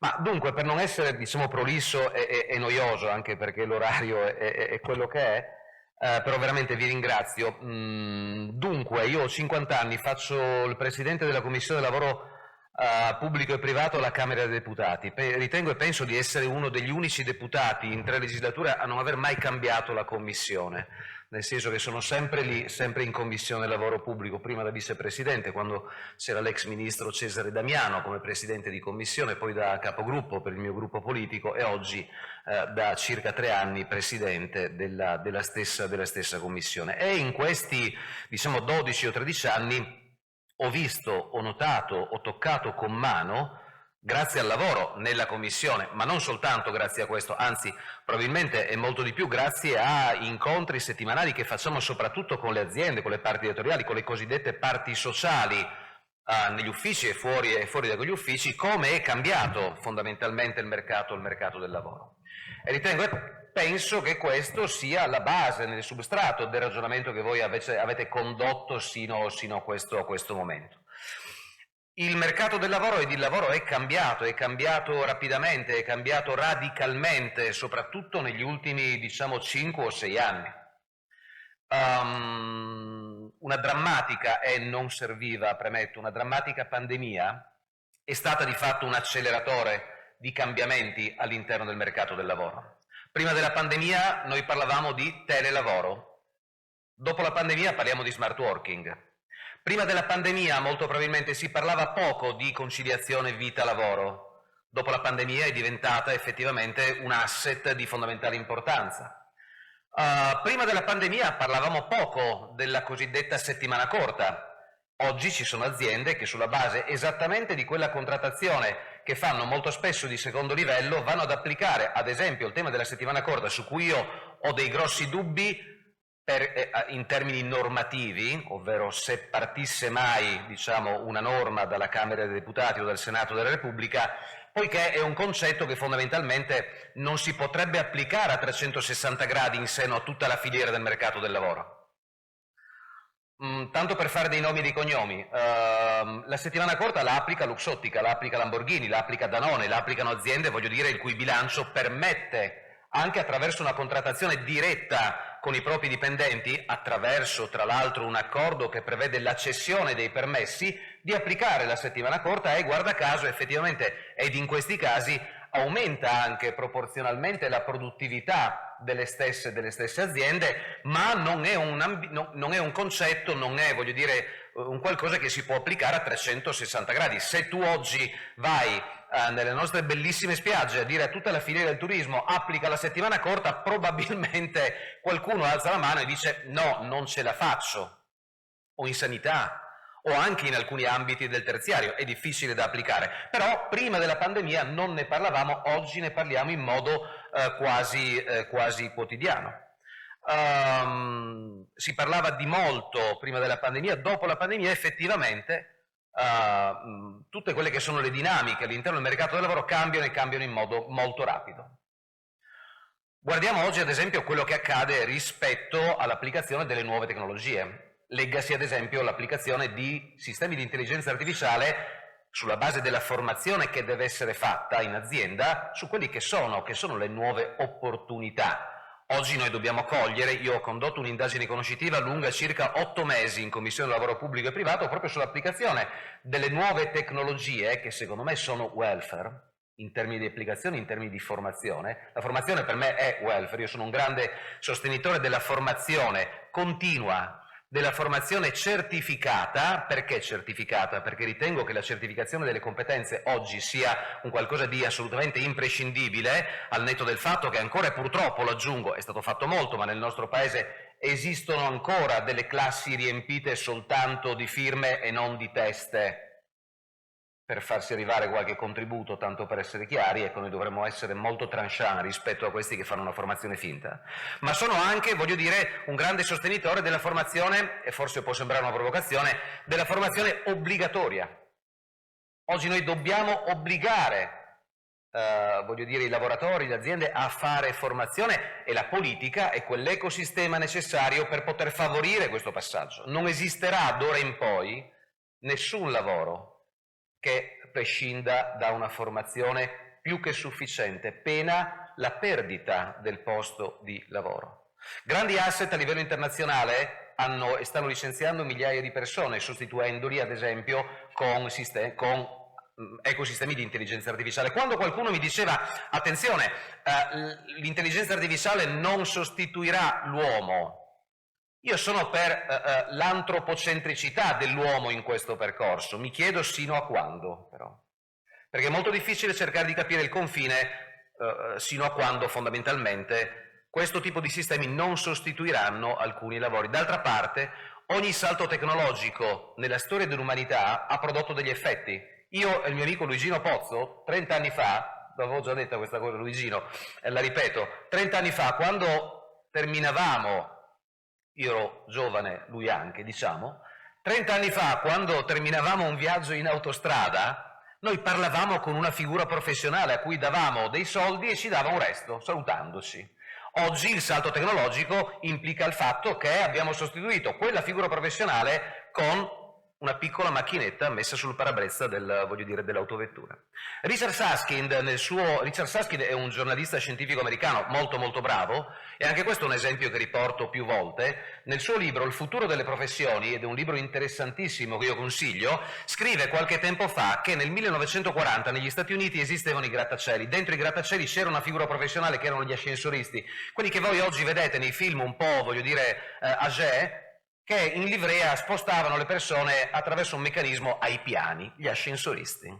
Prendere allora nel 1940 negli Stati Uniti un ascensore senza l'ascensorista sarebbe stato come per me e per lei questa sera prendere un aereo senza pilota. Non salgo, non mi fido. Ebbene, la faccio breve, dopo 10 anni di battaglie sindacali il mestiere dell'ascensorista è stato decapitato, perché chiedevano troppi diritti, perché lavoravano 12 ore al giorno. Però hanno fatto un passaggio intelligente, nel senso che queste persone, migliaia che lavoravano dentro gli ascensori, li hanno formati e li hanno fatti diventare ingegneri, sistemisti, elettricisti, installatori, per sostituire all'ascensorista la tastiera elettronica all'interno di questo strumento.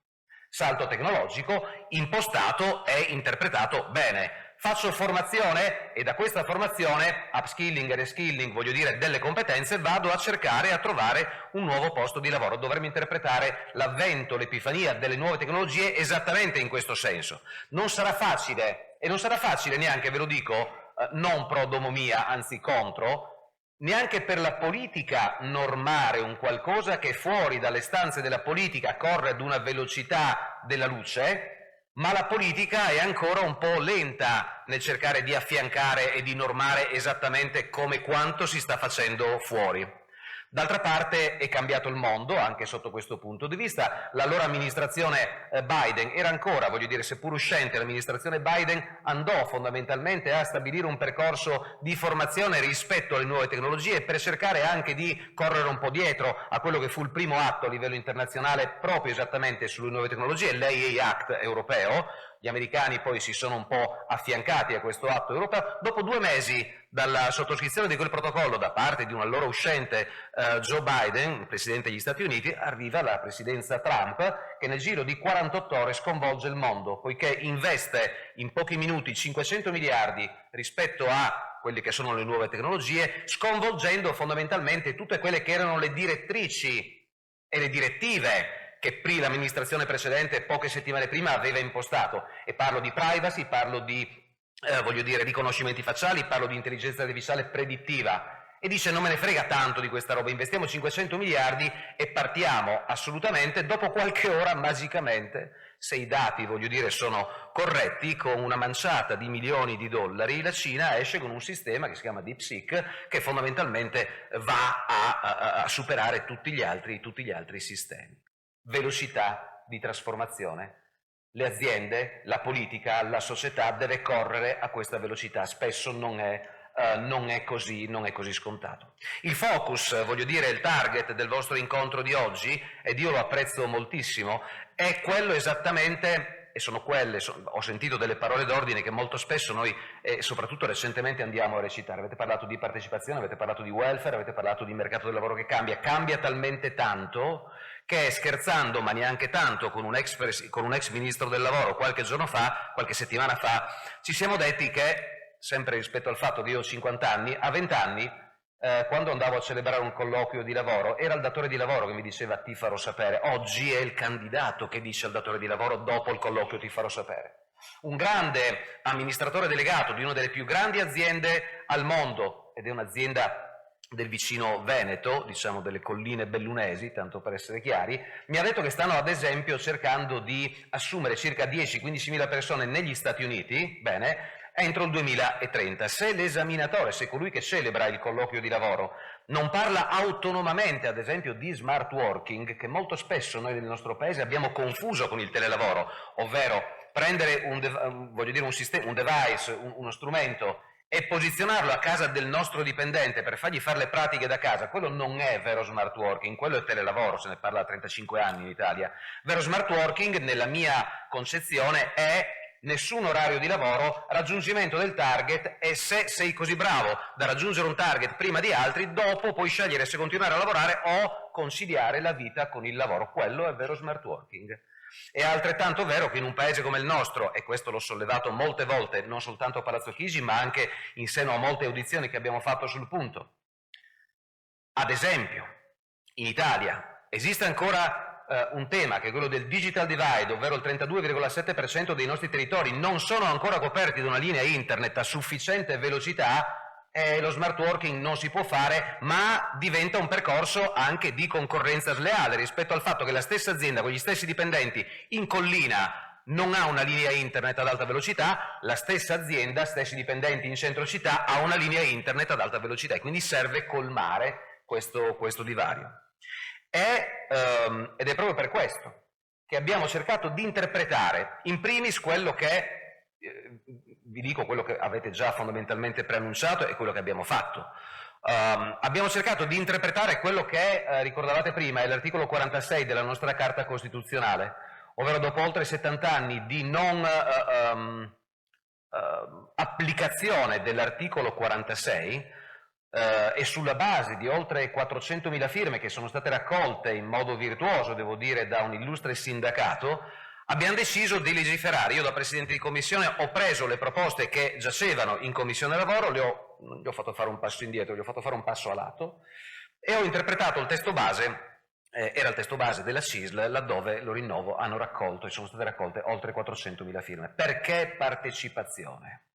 Partecipazione innanzitutto perché serviva, ripeto, cercare di celebrare l'articolo 46 della nostra Carta Costituzionale, che è un articolo, secondo me, di una profondità incredibile, ovvero l'articolo 46 parla di due cose fondamentalmente. Parla di elevazione sociale, economica del lavoratore, al fianco delle esigenze di produttività. Molto probabilmente, anzi certamente, sino agli anni 70-80, tra l'elevazione sociale del lavoratore e le esigenze di produttività si scendeva in piazza a confrontarsi rispetto a questa cosa.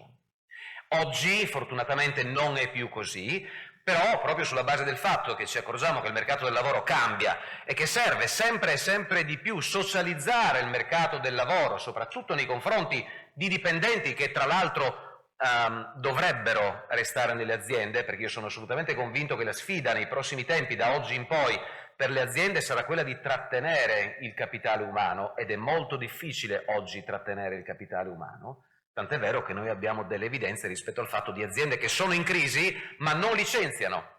E poco aveva capito la politica all'epoca quando, dopo, voglio dire, il Covid, ci fu quel passaggio normativo che era, lo ricorderete, il cosiddetto sblocco dei licenziamenti. Noi eravamo tutti preoccupati rispetto al fatto che in pandemia c'era il blocco dei licenziamenti, dopo c'è stato lo sblocco dei licenziamenti. E la politica era preoccupata rispetto al fatto che qualche milione di lavoratori sarebbe stato licenziato dopo una crisi finanziaria importante, dopo una pandemia, dai datori di lavoro. E avevamo capito poco, perché in realtà è successo esattamente il contrario. 1.200.000 persone autonomamente si sono allontanate da quel posto di lavoro proprio perché le dinamiche cambiano. E quindi l'articolo 46 doveva essere celebrato, lo abbiamo fatto, ne avrete parlato immagino, non parla, voglio dire, questa norma soltanto di partecipazione agli utili, ma parla di una vera e propria partecipazione anche consultiva rispetto al tema aziendale. Perché? Perché parla di consultazione e di partecipazione gestionale, economica, finanziaria, organizzativa e consultiva. E quindi abbiamo cercato di celebrare questo passaggio, anche evidentemente con delle occasioni rispetto a dei vantaggi fiscali che possono esserci per le aziende stesse. Tant'è vero che nella scorsa legge di stabilità sono state reperite risorse per oltre 70 milioni, che oggi però debbono essere ancora messe a terra.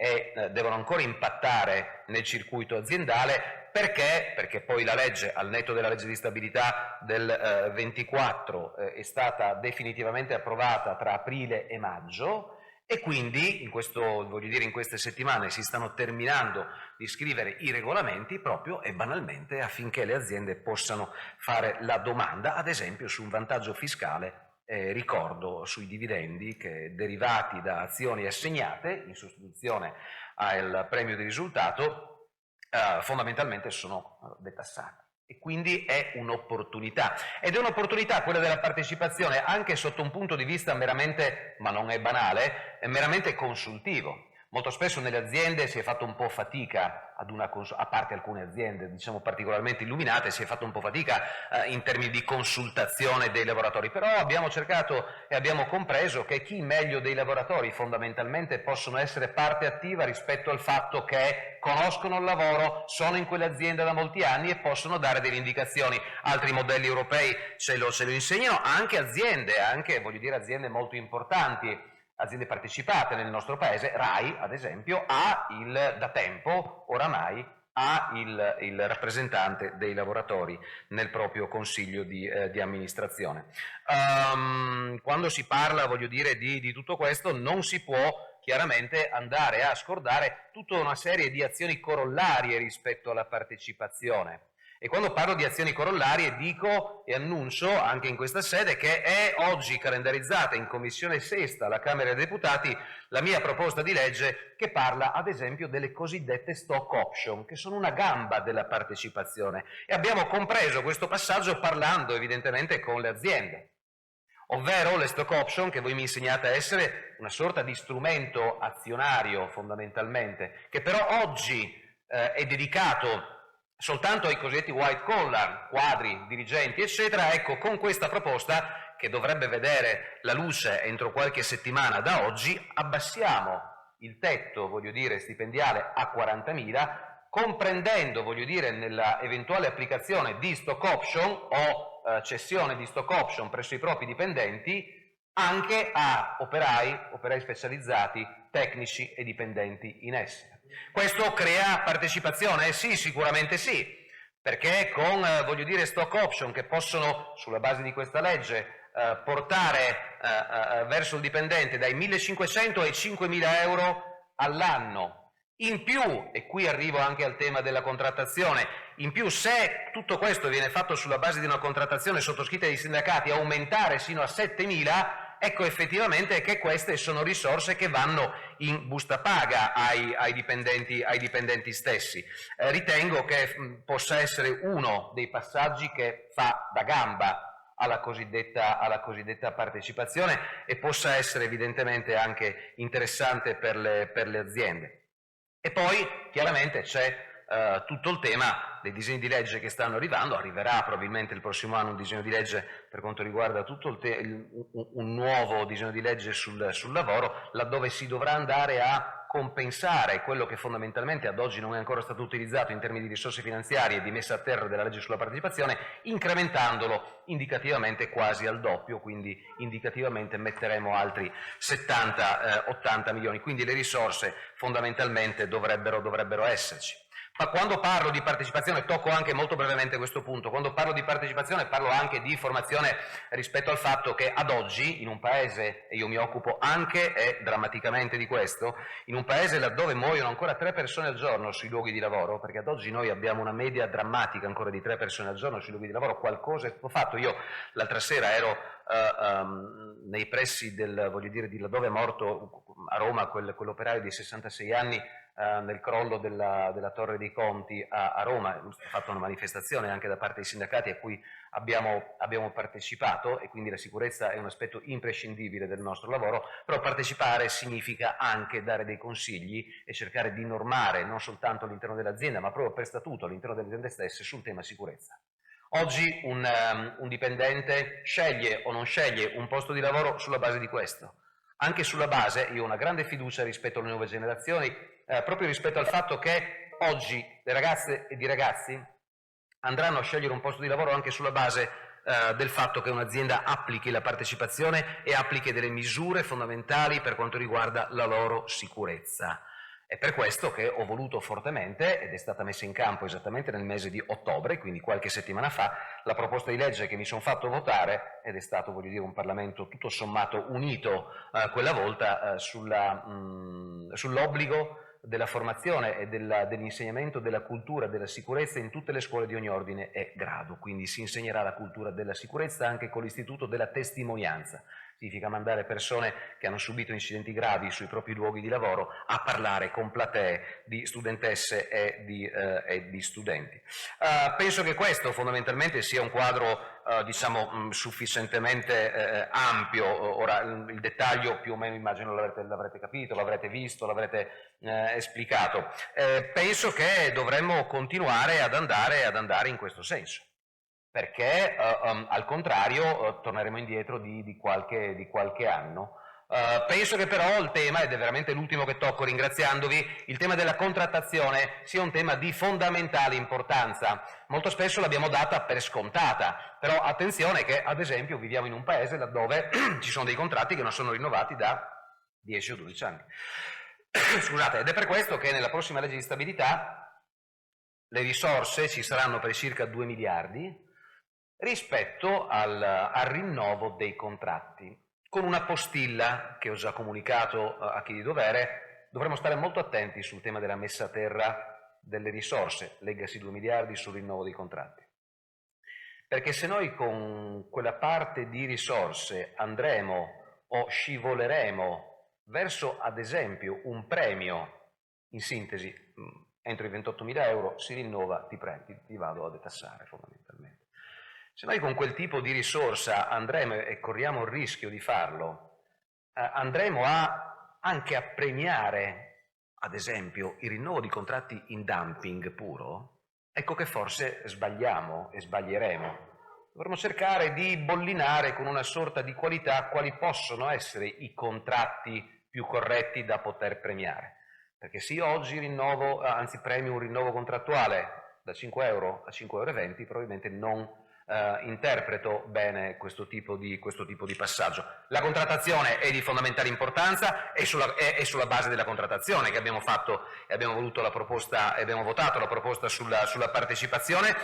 Sono un grande sostenitore della contrattazione di secondo livello, quella che fondamentalmente oggi è moderna, è virtuosa e veste esattamente l'abito più corretto dipendente su dipendente, collaboratore su collaboratore. Serve, attenzione, però anche sotto questo punto di vista, lo sapete, me lo insegnate, un grande patto sindacale anche per cercare di rinnovare in modo corretto tutto il tema della contrattazione e dei contratti collettivi. Ad oggi ci sono oltre 1.000 contratti depositati al CNEL. L'applicazione di questi contratti per il 90%, 95% è fatta di 370-400 contratti. Lì dovremmo cercare di andare ad incidere proprio per portare verso l'alto la contrattazione. Quando si parla di contratto, all'interno del contratto, di un rinnovo contrattuale, secondo me deve esserci il tema della partecipazione, della sicurezza, della formazione, della conciliazione vita-lavoro, deve esserci tutto questo, perché ad oggi, e chiudo veramente, tema dei salari è un tema. Guadagnare 5 euro all'ora, lo dico io in primis, non è dignitoso, ci mancherebbe altro, ma secondo me, senza portare qui dentro bandiere politiche, ci mancherebbe altro, andare a normare un salario minimo significherebbe correre un grande rischio, ovvero quello di un rifuggire dalla contrattazione collettiva di qualità, che parla di 12, 13, 14, 15 euro all'ora, per dire tanto una legge di rango primario votata e partorita da Camera e Senato mi ha detto che posso andare a 9 euro, quindi addirittura è paradossale, potremmo abbassare le tutele di lavoratori che invece oggi gravitano in un ambito interessante di un contratto collettivo ben applicato e ben fatto. Secondo me l'unico modo, e stiamo cercando di poterlo fare, e oggi al netto delle bandiere, anche in questo caso lo dico, c'è un ecosistema propedeutico al fatto che le aziende possano cercare di aumentare la propria produttività. L'unico modo per aumentare i salari nel nostro paese è sulla base della partecipazione, della contrattazione, di contratti collettivi ben applicati, ma soprattutto dell'aumento della produttività delle nostre aziende. Soltanto aumentando la produttività lo diciamo da tanto tempo. Oggi però abbiamo un ambito laddove i mercati tutto sommato ci premiano in modo sufficiente, lo spread è uno spread basso, si possono mettere a terra delle proposte come queste, ma anche molte altre che possono essere propedeutiche, lo rinnovo, ad una sorta di incentivazione nel poterlo fare. Penso che quella sia la via maestra, proprio quella della contrattazione, che però, lo rinnovo, deve essere fatta bene, deve essere rinnovata in modo corretto e, ripeto, deve comunque per l'ennesima volta accadere che nel nostro Paese si vada con i maggiori sindacati a creare una sorta di patto sindacale per raggiungere lo stesso obiettivo. Con alcuni lo stiamo facendo, con altri voglio dire un po' meno, perché giustamente insomma fanno le loro battaglie e ci mancherebbe altro. La prossima sarà una legge di stabilità che però metterà ancora delle risorse sulla partecipazione, che spero e penso da gennaio-febbraio del prossimo anno possa essere una grande occasione, primo per risparmiare rispetto ad alcuni ambiti, e che poi, unita ad altre proposte, legasi quella delle stock option e legasi anche rispetto al fatto che se qualcuno di voi, anzi è un invito, fosse a Roma il 12, la prossima settimana al 12, presenteremo perché abbiamo studiato con il CNEL, quindi con il presidente Renato Brunetta, presenteremo la proposta di legge che deriva, guarda caso, dall'enciclica Fratelli Tutti di Papa Francesco, che parla esattamente di partecipazione, tra l'altro tra righe parla di partecipazione, e quindi presenteremo la proposta di legge Fratelli Tutti per la fraternizzazione nei luoghi di lavoro. Ed è un'altra gamba che evidentemente è emendabile, quindi con tutte le proposte possibili e immaginabili che cercheremo di mettere in pista. Grazie, è stato veramente un piacere, scusate per il ritardo.